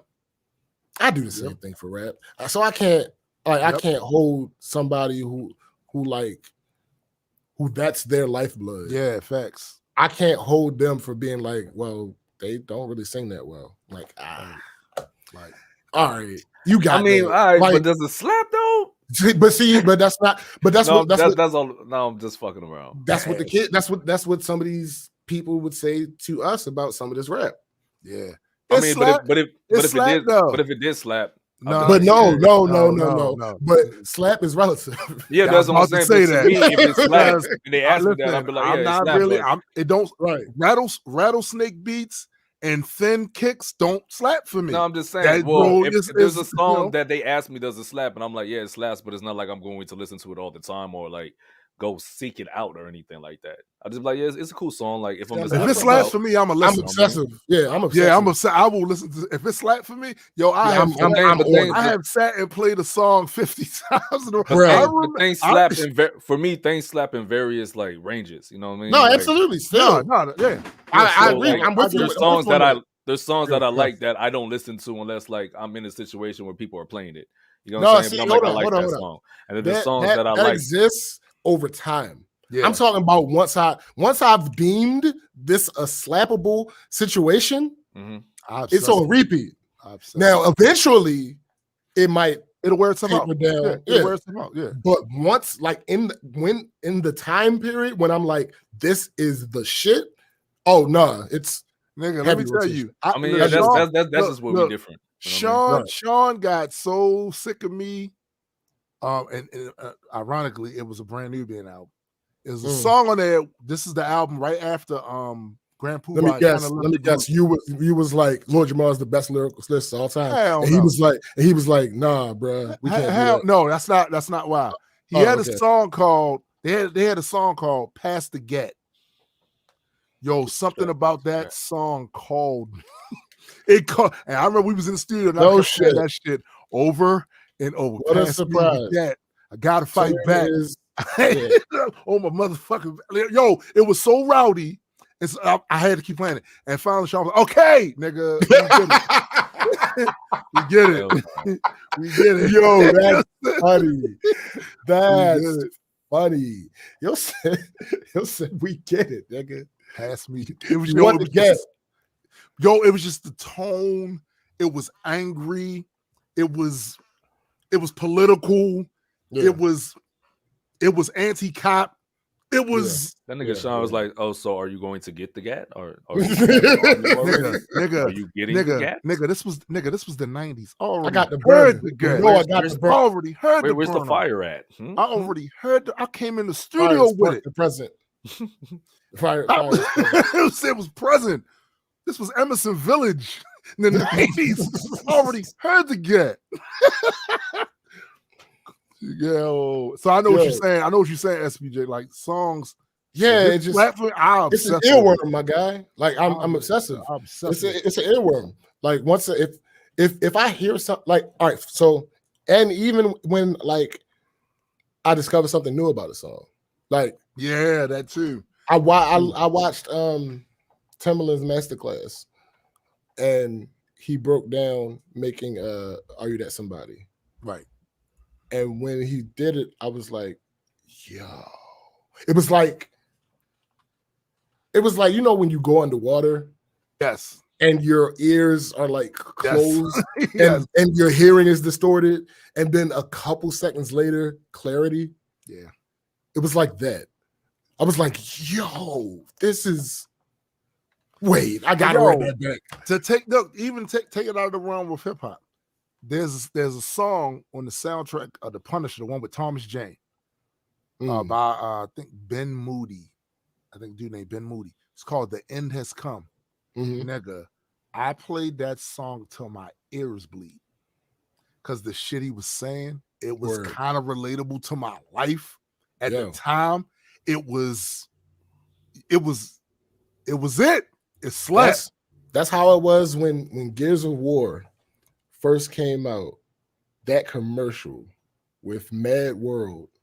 Oh yeah. I was like, yo, yeah. what is this? Oh Like, yeah. what the fuck is this? And I immediately went and found that song and just played the trailer song for the game God of War. Not the last one that came out, the one before that where he had his little girl and she just like turned to ash while he was spinning her around. That song became addictive. There was another song from a video game, the game Apocalypse, that Bruce Willis did the voice for. There's a song on there, and I forget the name of the artist, but she basically it was more of a vengeful woman song where she was like, you did all this shit to me, shit to me, and now I'm fucking you up. That was the basic theme of the song. Yo, it slapped. So even now, what was that? Spider-Man 2, Hero. Yes, yo, and ordinarily I would not have liked that because I don't like the artists. His usual music I don't like, but I think it was a combination of it being the theme to this movie, which was to me at the time fantastic. Like they captured Spider-Man for me in this movie, right? And it was a combination of that, and then the first few bars where he says, he's so high he can see heaven. Yo, Cindy, hold up. Cindy, we gonna fight. Listen, because I know why she's doing that, and it's hilarious. Because I see her post about it. Yo, I see her post about Nickelback. I absolutely love the hatred. What I love about it is the consistency. Oh yeah, I absolutely love the consistency of Nickelback and Creed haters. Yes. Oh my God, it sustains me. Yo, I'm one of them. I hate Nickelback until it sustains me. I heard that, and that's the one thing. And mind you, that's a collaborative song. That's not even just his it's song. Not Nickelback. No, it's the lead singer from Nickelback. Yeah, and he got another guy that wrote it. Right. Yeah. Right. Yeah. Cindy's going down.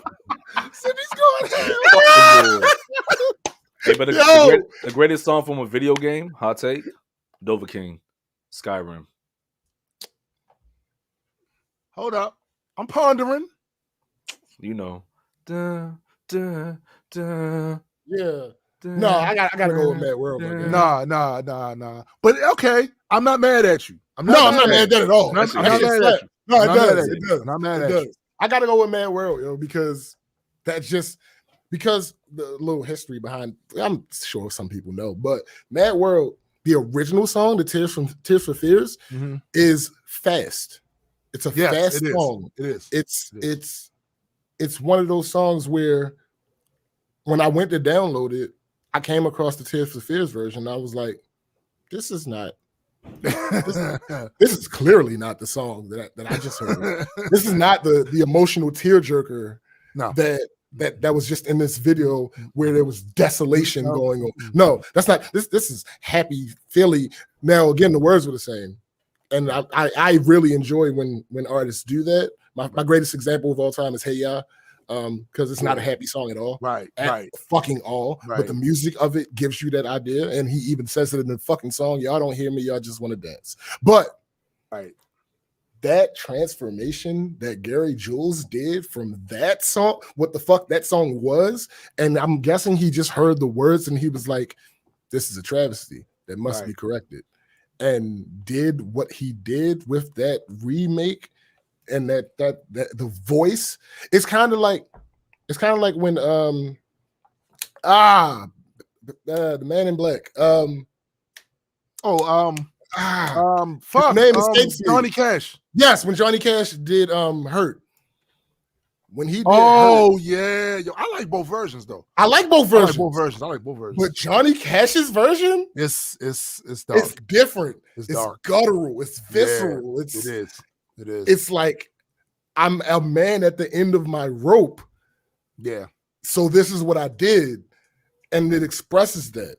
So that's kind of a similar transformation to what Gary Jules did with Mad World, Right. and hearing it, and I'm like, yeah. Yo, it's sometimes when it's the moment that you heard the song that's also blended in to your reverence of it. Like, for instance, whatever the song is connected to. So there's a song by artist named Coach Sheen called Damage, right? That song, a snippet of that song was used, and remember that Marvel Ultimate Alliance game or whatever? I think it was number 3. I think it was number 3 in that series or whatever.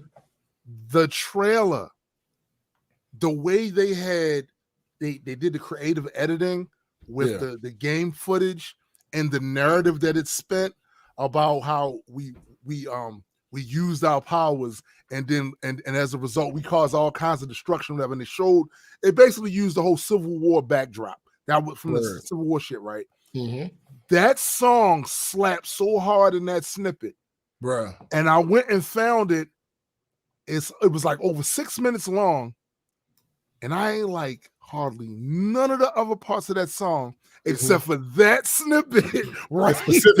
That's just the way they put everything together. Yeah, that's it. Yes, that's it. Let me get to some of these comments because they're going off.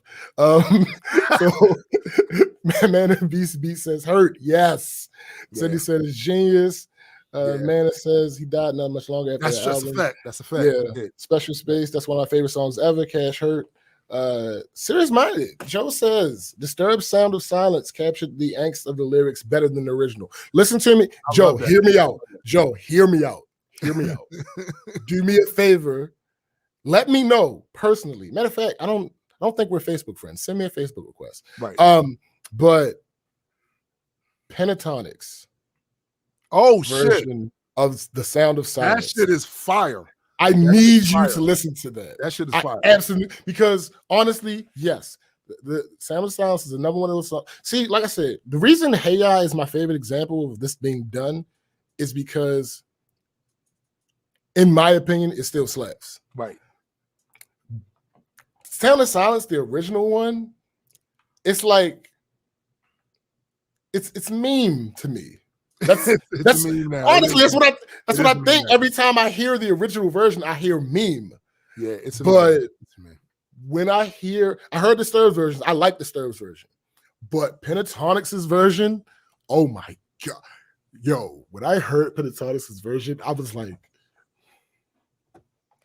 this is what this is supposed to sound like. Yo, the zombie song. I can't remember the name. I'm looking at her. Down with the Sickness.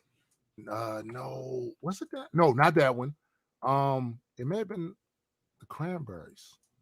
It may, hold up. I think that's it. I'm about to listen real fast to make sure that's the one. What, that In Your Head shit? Yeah, In Your Head. Yeah. Zombie. That original one slaps, but there's another version of it, and I cannot remember the name of this band. They did it as a tribute, and they was actually supposed to work with her, but she passed. Right, they was trying, so they wind up letting that money go to proceeds for her family and shit like that. That slapped, and they definitely gave it a more of. Both of them was rockished out. It was very rockish, but their version had just this energy to it that it slaps. Sometimes somebody comes along, takes your song, and does it better than you. Yeah, yo. Crazy and all. The best example. Yeah, man. The most popular example is probably Bad Wolves. That's it. Bad Wolves. That slaps, man. The most popular example is probably I Will Always Love You.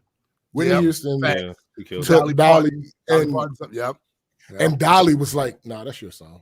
Yeah, that's yours. That's yours. I'm not even playing with it. That's your song. It's the whole thing now. It's the whole thing. All right, hold on. Let me find this. Joe, I'm about to send you this link. Listen to it right now. Nothing else is important. Nothing else is important. It's so funny about that. Spinning the block back on that Sound of Silence song. It's so fun. The funny thing about this, every time I hear it, it just reminds me of me and Napalm playing GoldenEye. And every time Napalm would kill somebody, He would go in here the sound of sound. No, he would catch you slipping. You would be somewhere not even realizing. Pop! And then you see his character walking by. Hear the sound of sound. Stupid.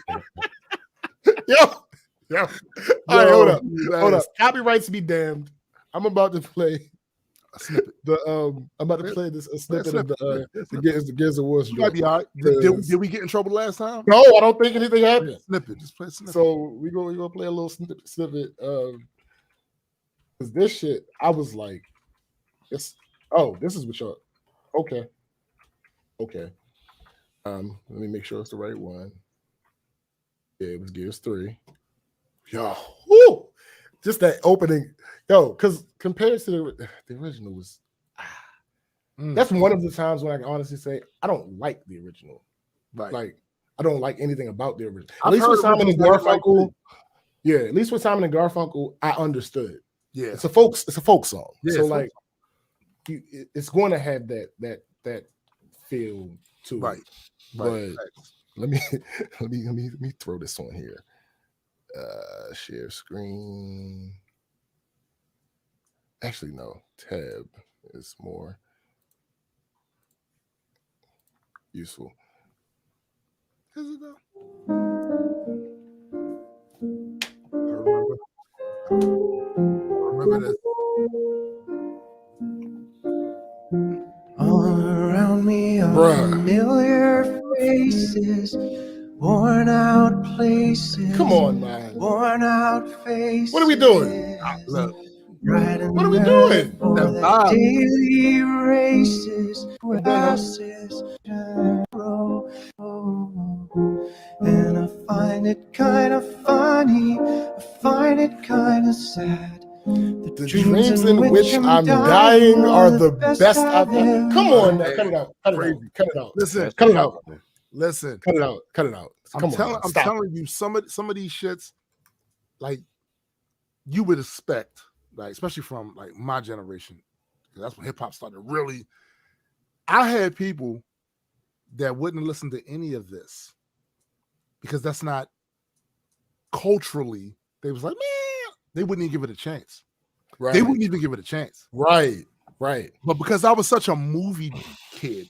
Yep, movies and video games, yo. And wrestling. Movies and video games did it for me. Well, see, wrestling, I somehow, I'm not sure how this happened. Somehow I was already familiar when I heard these things on, like, it was movies and video games for me. It was movies, video games, and the box. Yo, the first time I heard Iron Man. Hold up, did you say the box? The box, my guy. The music TV station. Yeah. Wow, I didn't know y'all had that. Channel 59, my guy. It was national. It was national. Yo, those three things. That's what led to me being got me into Ozzy Osbourne and Iron Maiden and all that. Iron Man. But I heard it was the Road Warriors. The Road Warriors came down the aisle. And I'm like, it's like, what? What the fuck is this? What are we talking about? This? That's a fact. That's a fact, Joe. That's a fact. People often won't give Black African things a chance, even though American culture is steeped in it. Like, steeped. You can't have a perfect word too. You can't have rock and roll. You can't have without blues. You can't have it. Yeah. Nope. Doesn't exist. It's not a real thing. You can't have it without that. Nah. Could potentially something ever have come about without it? Maybe. Yeah. But that's not what happened. Right. That shit Sticky Fingers said in Life and Times of Kerry Jones. They said without Kool Herc, hip hop wouldn't have been created. That's bullshit because I'd have made it 10 years later. Hey, it's real shit. Would it have been what we got? No. But it's possible, but don't matter. That's not what happened. Yeah. What happened is what we got. So we got what we got. All that, Joe. But I do believe Toon could have made that happen though. Shut up. No, he was like 30 when that started. So yeah. I was shit. I was like at least 300. Look. I hate this guy. Look, man, I'm trying to tell you, like, it's just like Joe said, it was the same like in my neighborhood I grew up in. So I had the big old dumb boom box, and it played hip hop. The honeycomb speaker box. Yeah, it played hip hop. Guess what else it played? Rock, Def Leppard, all that. It played it too. And dudes look at me like, "Yo, what are you listening to?" I said, the shit, my guy. Hard. Because you could say that was universal to all types of music, you know. I'm just saying it wasn't. It was mostly because movies and wrestling for me introduced me to a lot of music outside of. The one song though that wrestling did introduce me to was "Smells Like Teen Spirit," because DDP used to come out to an instrumental. I remember when I first heard that song, it was the music video.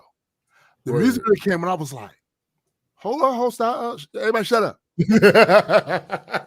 Yo, this is crazy. Yo, and here's my favorite thing. Like I like music that you can continue to get new shit out of it later on. Yes. Yeah. That's that's one of the reasons why rap and the way that I like rap happening is my favorite, because there are layers. So yes, with my becoming familiar with Smells Like Teen Spirit, like I said, the first time I heard it was wrestling. DDP came out to an instrumental of that. It was his walkout music. Right. Then a few years later, I happened to hear that opening riff, and I'm like, hold up, what is that? That sounds, is somebody watching wrestling? Like, what's going on? And then I heard words, and I'm like, oh, this is actually a song. Okay. And then later on, when I found out that the song is about nothing, yeah, I'm like, oh, but it slaps. It's a banger though. Thanks. I don't mind. Like, my only contention is I hate it when hip hop is like that though. Like when the song's like literally about nothing. Right. Well, 9 times out of 10, I probably won't rock with it. I think it depends on what kind of anomaly where I'm like, all right, I don't care that they're not talking about shit. It's just still like there are several songs like you can just, if other skills are being displayed, cadence, well, and shit like if that. other skills are being displayed well, I can be fine with a song that's about nothing. Yeah, and I think that's one of the things that happened with Smells Like Teen Spirit, because I'm like, those lyrics are actually, Smells Like Teen Spirit is worse than being about nothing. The lyrics are absolutely nonsense. It's abstract as hell. Abstract, because they don't mean anything at all. He just said a bunch of random shit. And it sounds like the most deepest shit ever, fam. Yo, my God. I'm like, yo, what is he saying? It slaps hard. He's saying things. Yeah. It's like people who, he's saying things. He's saying words. Words are there. It doesn't translate into anything. They don't correlate in any way, shape, or form. When the light's out, it's less dangerous. Here we are now. Entertain us. I feel stupid and contagious. Here we are now. Entertain us. I'm mulatto.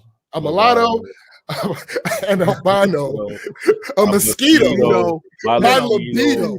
Why did you just drop sex in there out of nowhere after mosquitoes? What are we talking about? But I'll let it rock though. What are we talking about? Man, the beat's talking about Anthem. Wait. Before we do that, I just want to address this real quick. Joe said the Weird Al version has more meaningful lyrics. That is the only time that has ever happened in the history. Where the Weird Al version had more meaningful lyrics than the original song. Okay, but yes, Andy Up. Ant's an anthem. That was a that was a tuck your chain. And I was about to say, for those of you that didn't grow up in the environment that we grew up in, it was quite a few songs that could get you robbed. Yeah, niggas will make you or in a fight. Now, this was not intended to be, but one of the earliest ones I remember was Public Enemy's "Bring the Noise." If you was in a club and that came on, they could guard your shit up because it can happen like that. Wow.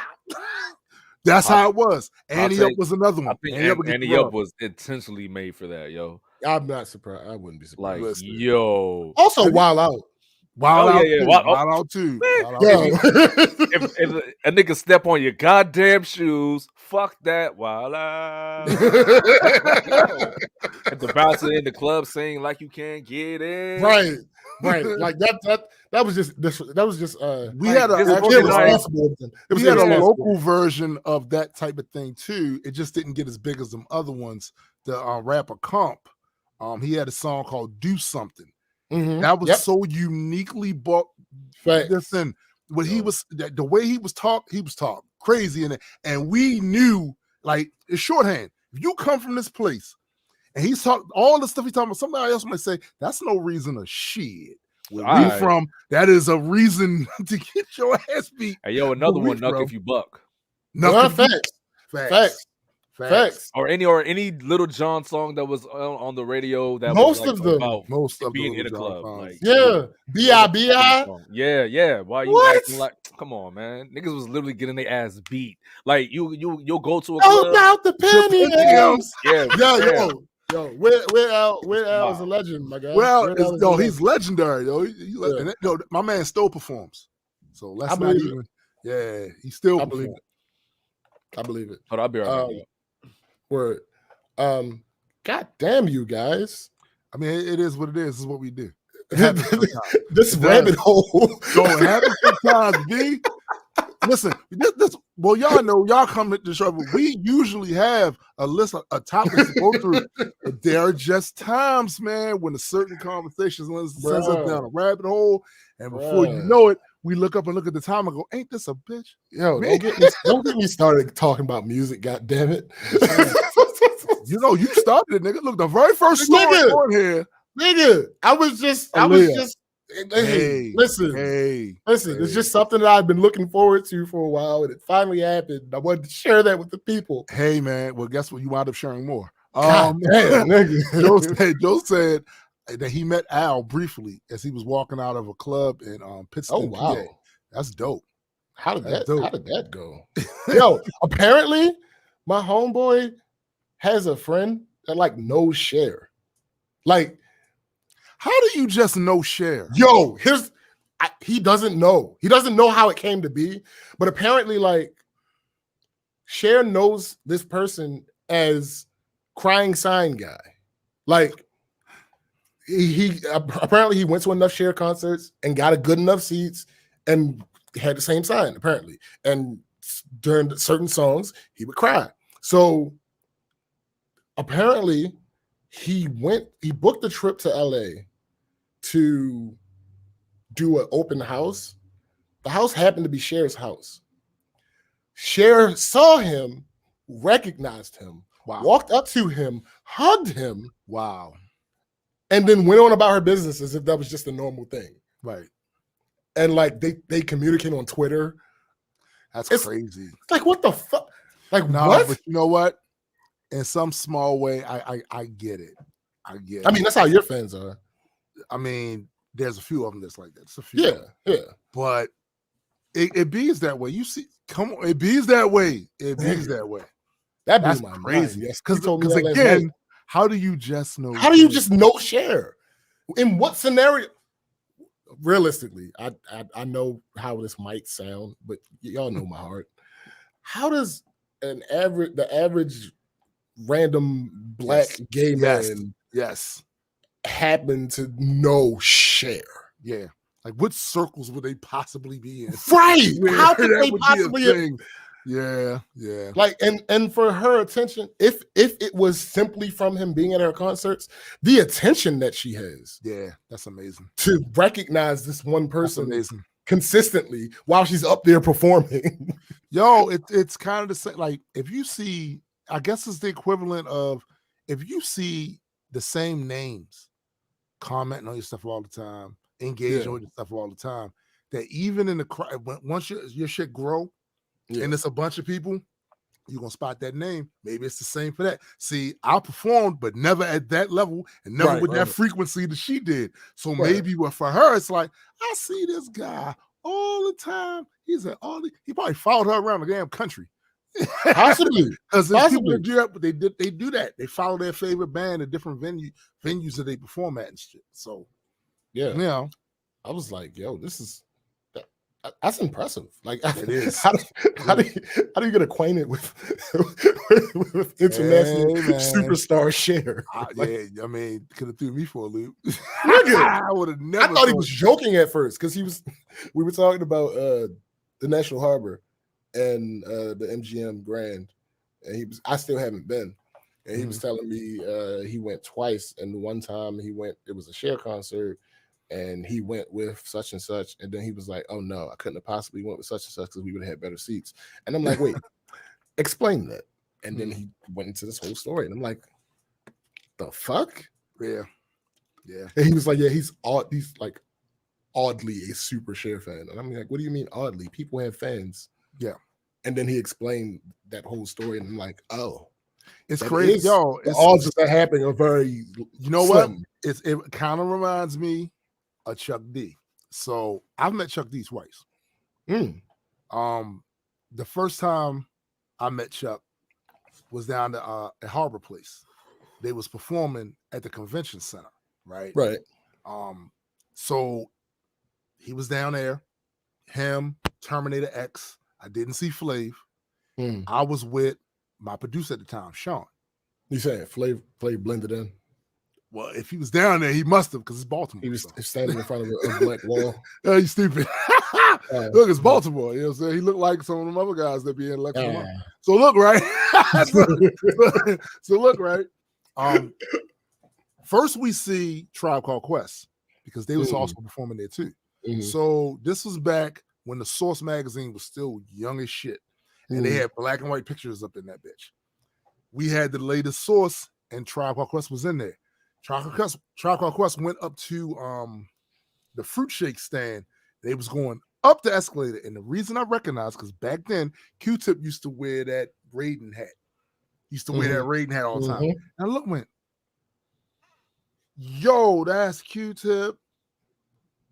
I recognized Fife, but Fife wasn't as... They were still kind of new. You know what I'm saying? So Fife wasn't. So we go up the other escalator, and they're by the fruit shake stand. Sean taps Q-Tip on the shoulder. Q-Tip turns around. Sean has a source book with a picture of him going, puts it that's disrespectful. Yo, that's some Baltimore shit. Yo, they laughed and laughed. My thing with him that I liked about him was he sat there and he talked to us. Like he was talking like regular, whatever, and was told to do music. That tracks. Yeah, that tracks with everything I know about Q-Tip. Yo, he gave us mad advice about what labels we should try to get on. All that, right? So when we went downstairs, we saw Terminator X shopping throughout. Like, what the fuck? The fuck? Right. Big as a veritable cornucopia of rap stars just happened to be right.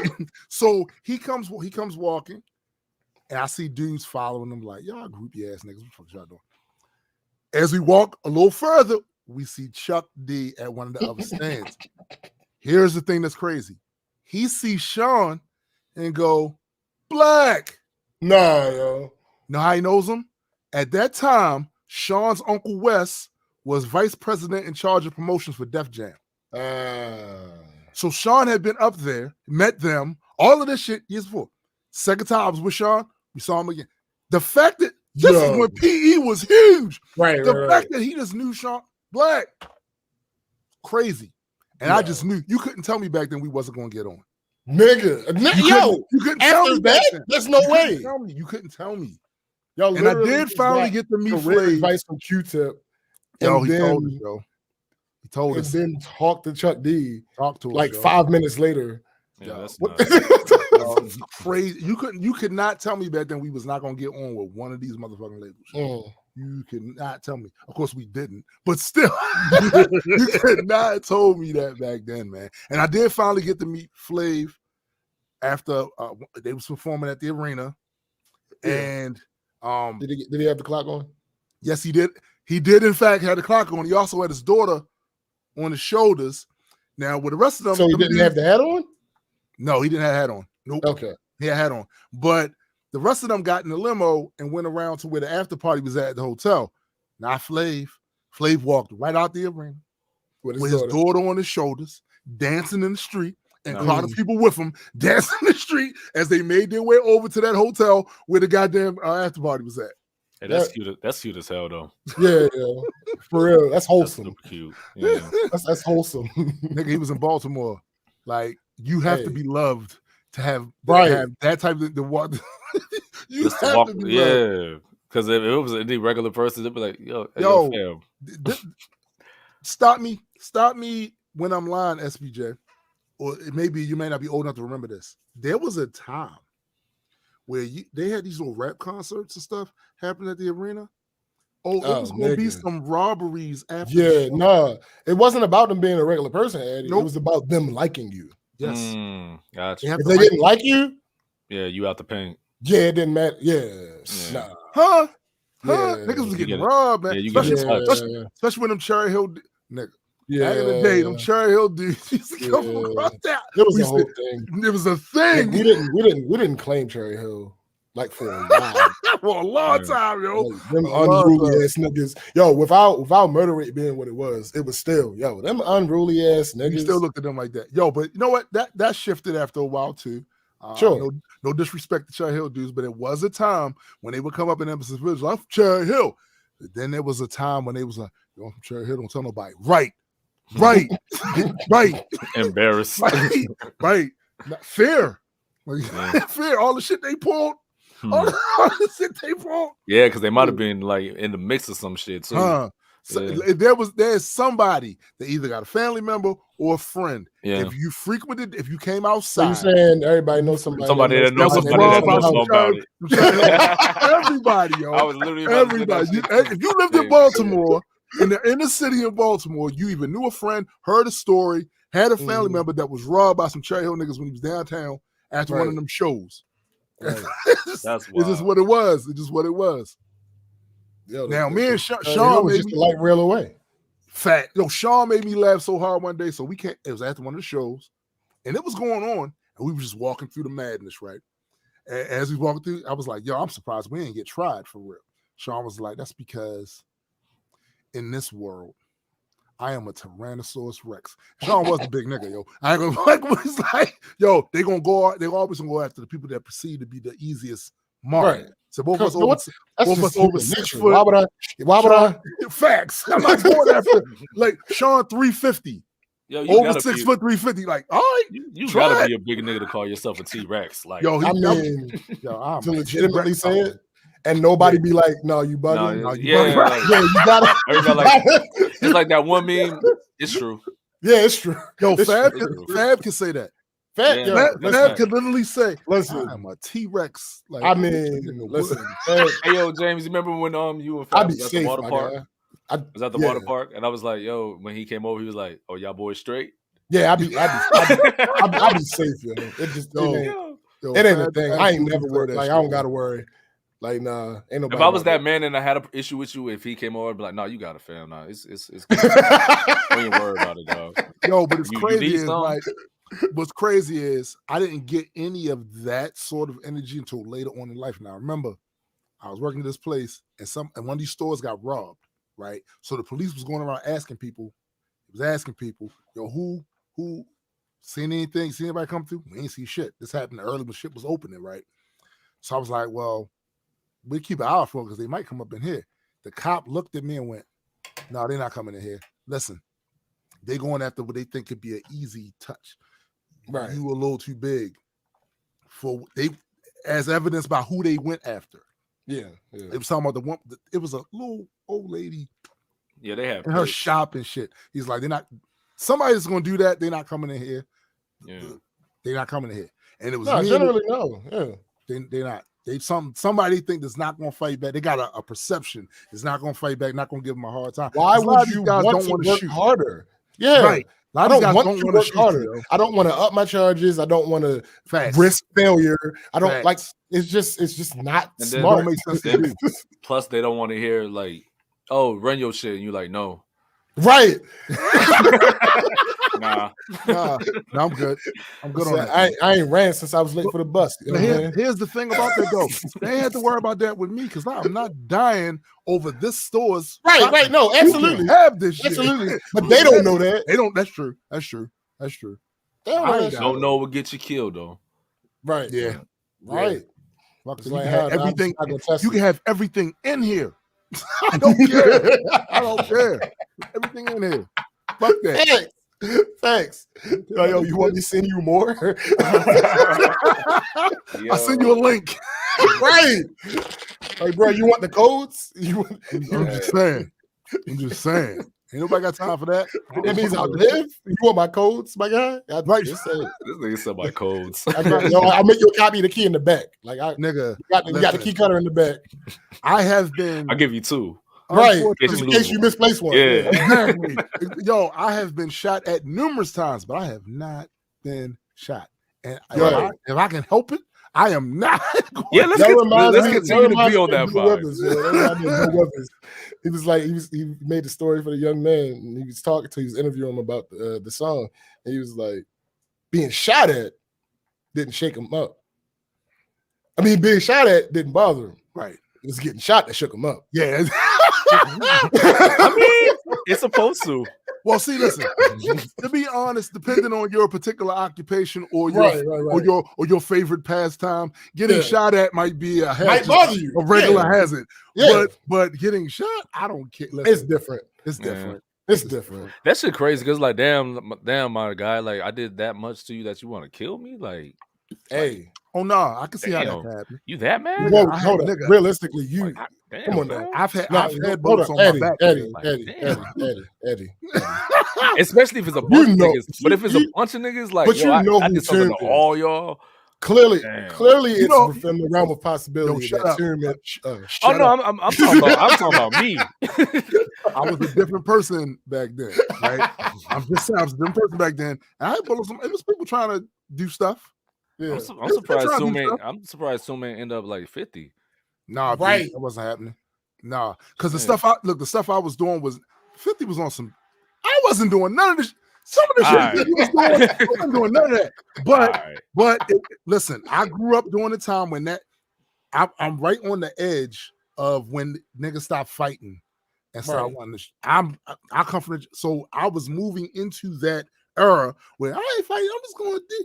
I was moving into that era, so it just so turns out niggas was shooting a lot of people. It was so y'all niggas started the fuck nigga shit. That's what's up. We did. That's why. Listen, when you hear anybody from Generation X complaining, that's from our cultural whatever backdrop, complaining about the shit that's happening now. Tell them shut the fuck up, because I hear that. That shit started with Generation X. That whole these niggas ain't fighting. Now getting jumped, you can get jumped at any time in American history. You get jumped at any time in American history. But the whole I literally watched 2 dudes one day beefing. One was standing on the bus stop, running his mouth. One was in the middle of the street, running his mouth. They probably wasn't even 20 feet from each other. They doing this, they doing this. Neither one of them walked towards each other. And I hear later somebody up the fire. Some gun. No, later. Somebody, one of them started shooting at that one. Y'all could have handled that right there. And then right there. That's nuts. It'd be like that. You hear somebody from Generation X that come from the urban environment run his mouth about what these kids now are doing. Tell them shut the fuck up. Because I remember when it all went left. I remember when it all went left. I got a hot take though, but I feel like if you're the person that's being jumped, you deserve to shoot like one of them niggas. You should shoot. Don't stand there. They not being. It's not prudent to It's not prudent. They could still kill you. They'll kill you. I watched somebody get y'all don't know. I saw somebody get beat to death with 20 niggas on them, like a block from my house. Me and my man Bryson was watching that shit. They ain't had no guns. They beat him to death. Yeah. So if you being jumped and you're armed, don't be jumped. Nice. Decide not to be jumped. That's it. That's the only decision. or run. Get the fuck up out of here, man. Decide. You gotta get away. Yo. I will never forget the time I don't even remember how old I was. I just know we was kids. It was after I came back from Africa, so I was in my teens. Right. Early teens. I was at my cousin's house. Well, my cousin's wife. My cousin and my wife were married. The cousin got married. She already had kids. Right. I was with one of her kids Mhm. on his block. We was outside playing. And every time we was around there, we play in the street and shit. Right. Because it was like not a dead, Payson Street. Yes. That little it's a spot. It's a block on Payson that kind of looks like a dead end, but it's not a dead end. If you go to the end of the block, you can make the left to get to Monroe. But So you can get to another street from there. Yeah, but it looks like a dead. If you just look down, if you happen to look down the street, it looked like it might be a dead end, but it's not. It's actually a little tiny street right there that leads to Monroe Street. But that's the block that they lived on. And like I said, so because of that fact, it wasn't a lot of traffic. So we always played in the street and shit. Anyway, so we playing this one particular day. Some dusty ass street. Hey, that's where we was from. That's all we knew. So it was this one particular day when we were out there. The sun had gone down, but it didn't matter because again, no traffic. We were right there. We were not like we was far from the house, nothing like that. So we outside playing, and then a gaggle, a murder. Oh, damn. A flock. Oh, you stupid, yo. Of other human beings came out of that tiny side street. Yo, that had to be crazy. Nigga. Yeah. And the target was my cousin. Oh, shit. Bruh. Guilty by association, huh? Yes. Nigga. And even if I wasn't, you was. That didn't matter. Right. I was there. You had to, like. Bruh. So for the first, now here's the thing. Since it was so long ago, niggas have bad memories, niggas exaggerate shit. Yes. So I feel like it was a good 2 minutes. I'm fairly certain, being an adult now, it was not 2 minutes. Nah, it might have been like good 25 seconds. Yeah. But like for a good 25 seconds, there was swinging going on from both parties. When I say both parties, mind you, one party is a party of two. Yeah, that's ass. The other party is a party of at least 10. I want to say 70. Because again, the whole exaggeration. Right. But at least 10. That's legitimate. It was at least 10 people. After that 25 seconds, I quickly realized that the numbers were not in our favor. The numbers was not at all. Like you saw, it was there. The evidence was there. I caught a glimpse of my cousin eye to eye. It's time to go. And we both made that realization that we had to move this way. It's time to go. Yeah, it's time to go. So what happened was we got to the alley. When we got to the alley, the living room, it was one of those small row house type things, like narrow. Right. So the plan is front to back. The living room wasn't in the front. Oh, okay. That's not where niggas be chilling. Gotcha. Right. But we were in the front. So it might have been three of us. It might have been another person with us.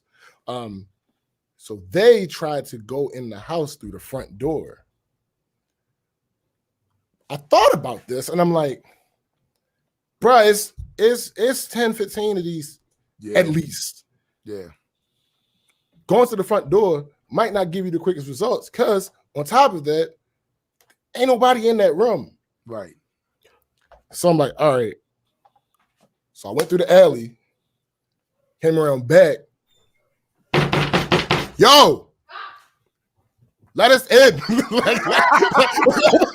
Open the goddamn door. There's an issue. It's real out here. Open the door. So they opened the back door. I ran to the front, opened the front door. My cousin was right there. He came up, grown man. Yes. The crowd was still like on them. I'm pulling my cousin. Yeah.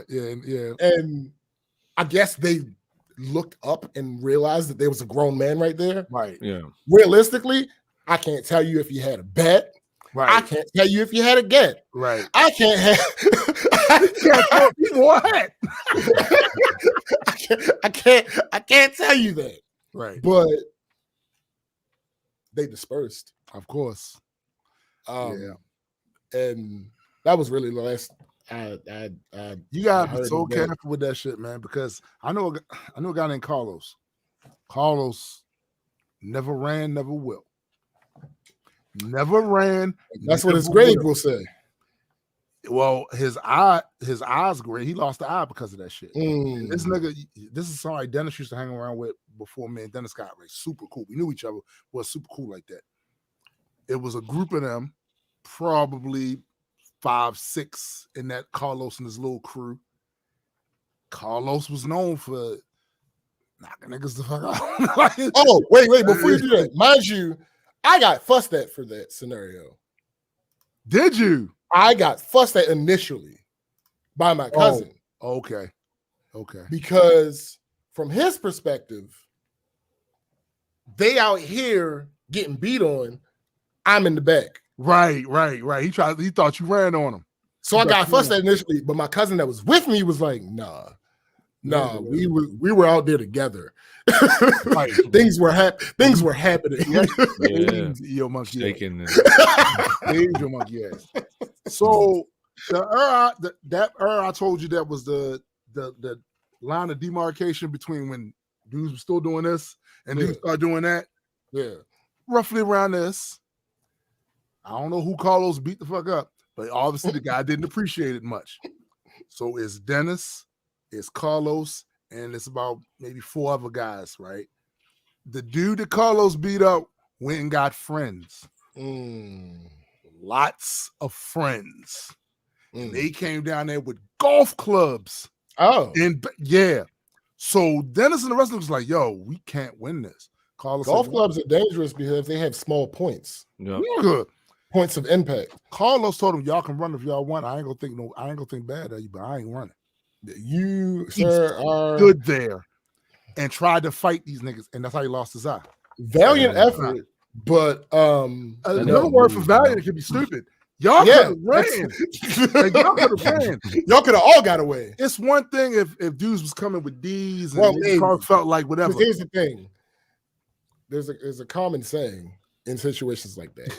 I don't have to be the fastest person in the world. I just got to be faster than you. And I could trip you too. So, I mean, real shit. Yo, Carlos stayed there, fought them dudes. Tried to fight those dudes, and wound up losing his eye behind the shit. Here's the thing about how crazy shit was back then. He became legend because of that. That's because what he should have been thought of is, yo, you dumb as fuck. To quote Joe Budden, the hood don't love you. They'll be there when you get out. That's a fact. That's a fact. He became legend after that. Carlos crazy. Carlos was crazy before that. Right? Let's be clear. Right. Before that and shit. But that's when Dennis stopped fucking with him though. Because as crazy as Dennis was, he went, come on, B. We can't win this. But it reminds me of Samuel Jack in Pulp Fiction. I ain't going to dig on nothing. They ain't got no regards to just not smart enough to disregard their own feces. That's a fact, yo. Damn. Listen. It reminds me of me and my friends was talking about one time before. It was like, yo, there's fighting and then there's being dumb. So you beefing with somebody, y'all fight, y'all get into it. And you just hit this dude with everything but the kitchen sink. And he ate it, smiled, and said, that's what I'm talking about. You're in trouble. It's over. Your options are run. You're in trouble. So now you got to make a decision. Yep. Now you got to make a decision. Now I ain't going to tell you what decision to make. That's your body. That's somebody. You got a decision to make. If I love you, I'm gonna tell you what decision to make. We leaving. Go. Marines, we are leaving. Bro. Fuck out of here. What was that shit from Lion King? Run. Right. No, you ain't gotta say it twice. Hmm. Do not pass go. Do not collect $200. It's time for us. Get up out of vacate there. the premises. This wasn't meant for you. This wasn't You meant tried for you. it. It didn't work out. And All we right. gonna give you points for the effort. Yo, Absolutely. you hit him with. You smacked the shit out, Joe. You did the best to rock him, but fam, You smacked the like, shit out, Joe. He ate that. But yeah, more shit. That nigga was probably like- on something. He could be on something. We don't know, but We don't know. that It nigga ain't. This wasn't for you. give me more. He was Right. like, he was like Addy early on Give the me show. more. That's the stuff. You said you ate it as a snack, not even a meal. Not it's not what A light snack. It was it was an appetizer. Yeah. It was calamari. He's like, And then now let's do Num the num. first course. num num, Yo, num. that's yeah. You don't nah. Time You to make business decisions, man. It's like when people on Stargate punch Tilk and Tilk eats that shit. What are you eating it, yo? He'd be like, Mm. okay, word. Joe says he was bouncing for a go-go dancer he knew for a bachelor party. Dude hauls off and hits him as hard as he could. I just turned and looked at him like, that's all you got. Because Joe a big dude though. I have an amendment to that. Joe's statement. a big dude. He ended that statement with he got scared. I would say he got smart. Because again, no. This is not You just hit this man off guard yeah. with everything you had, And it did and nothing. You clearly don't belong here. you don't have yo. This is you are I out of don't your- belong Player one has exited the game. Yeah. You don't belong there, B. It's time to leave. It's time. I'm a creep. Yo, That's what like you you do. said, that Lion King shit. Run. Fuck out of Dang dog, man. No, we gotta said- get out of here. There's no reason. Why are we still here? Right. Right. What are you doing? That should have been the end of the story. Right. It's time.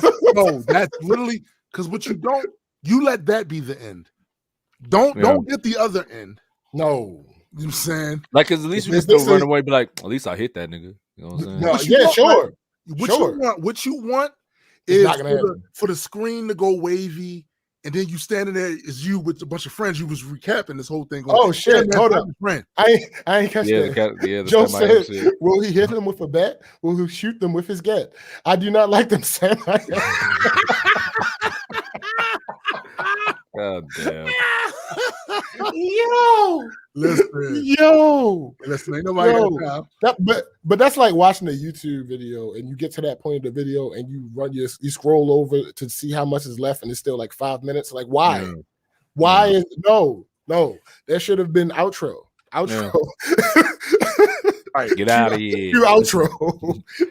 That's Time is how that up. should have gone. Yeah, B. Like, no, we're not going no further than that. There is no story that exists beyond that. Why? Because I got up out of there in some way, shape, or form. Whatever got up out of there is for you in that situation is what should have happened. Right. It's nuts because when I was younger, I wouldn't have thought the same way. Of course not. straight up. No. Now that I'm older, plus I'm washed. Well, I so learned it that was like- lesson. Plus I'm It was- washed, so it was just like, yo, it's like 10 nah, niggas. I'm not. It's 10 I ain't got shit to do with Listen, niggas. I got bills and shit to pay, my guy. Like, right. I Listen, ain't had bills. I had like TV Good. to watch. I'm good. I I don't mean, need to good. prove to that I'm Jet Li out this motherfucker. Nah, B. It's not. First of all, because I'm not. right. Facts. you're I don't not. have- chief I don't have to chief do that. among the reasons I'm not Ip Man. You're not. Yeah, I'm not Ip Man, yo. I'm just not. You know what I'm saying? So I was I'm not under the gonna do that. impression like, You I know don't about know. it. Allow me to I'm disabuse going to you. of that disabuse now. you of that. oh, okay, shit. Immediately. Yeah, immediately. Immediately. Not I. Not Mm. I, my guy. But So- luckily, I just happen to be in a position where a lot of people that surround me have always been unfuckwittable. Yeah. So I had a normally couple. I had a you couple have of them. I had a this couple of situation. them. Yo, Yeah. when you got us, even if it's a small clique of dudes that's unfuckwittable. I had Yeah. Bryson. I had fucking Herbie. I had fucking Sean. There was a period in time, but Sean, if Sean hits you, everything is going to break. You know what the problem with this whole conversation is? You know what the main problem with this whole convo? What's that? Not once have any of you guys said allegedly, but I did when I was talking my shit. No, because this is all snap with facts, my guy. And it's also this is also about fighting. No, And- Yeah. allegedly. This ain't me. I mean, listen. Listen, nothing. it's what happened, my guy. Y'all niggas gonna be out here getting canceled in these streets. I mean, hey, listen, It is. Listen, I will always take this. canceling. I'll take that. Yeah. Like, listen, They gonna pull out the street facts on y'all niggas. I'm with it. I'm with it. Listen, I'm with it. You're not gonna just do. That's it. That's it. No, you're not. No, I got it. That's it. Nah, B. We are 3 hours in. I actually do have a meeting I need to take, but yes, we did not stick to our. No, we did not. Not at all. But I'd rather got to do one story. Conversation. One story. It still was a dope ass conversation. Thanks. I love when that happens. Yeah. We want to thank everybody that always joins us on this live stream every Sunday. You guys, I'm telling you, shows like this goes to illustrate how big of a deal the live stream audience is, how much they add to the content, all of that. And we really appreciate you. That's why those of you that are listening to this on Spotify or any other streaming platform, you really, really should consider coming to the Black Culture Geeks with a Z podcast live stream every Saturday at 11 a.m. You ain't even think about doing that because it adds layers onto the content that we're doing. Also, check out my man Jaded Nerd, his channel, Celebrity Gossip Beat. Go check out his channel. Check out my man, of course, that's already in here, Adequate. He does his gaming live stream, Addy's Game Room, and he streams on both platforms, Facebook as well as YouTube. Right. Word. Facts. The Rise podcast tomorrow with me and Coach Squeeze. We'll talk some boxing. I think Pacquiao fighting with Ugas tonight, I believe. So yeah, we're gonna be talking about that. Metas and Mutants is going to be back. Had to take a little hiatus, but I do know that Cyrus has been still recording episodes, so that'll be up as well, right? But yeah, I just got some crypto. Got some crypto. Oh, shit, that's always love, right? That's always love. What have I done to deserve this? Right. So for my man SPJ, you, and my man Adequate, yo, I am Tombstone the Dead Man, and for the greater multi-world entertainment family, we are out. Peace.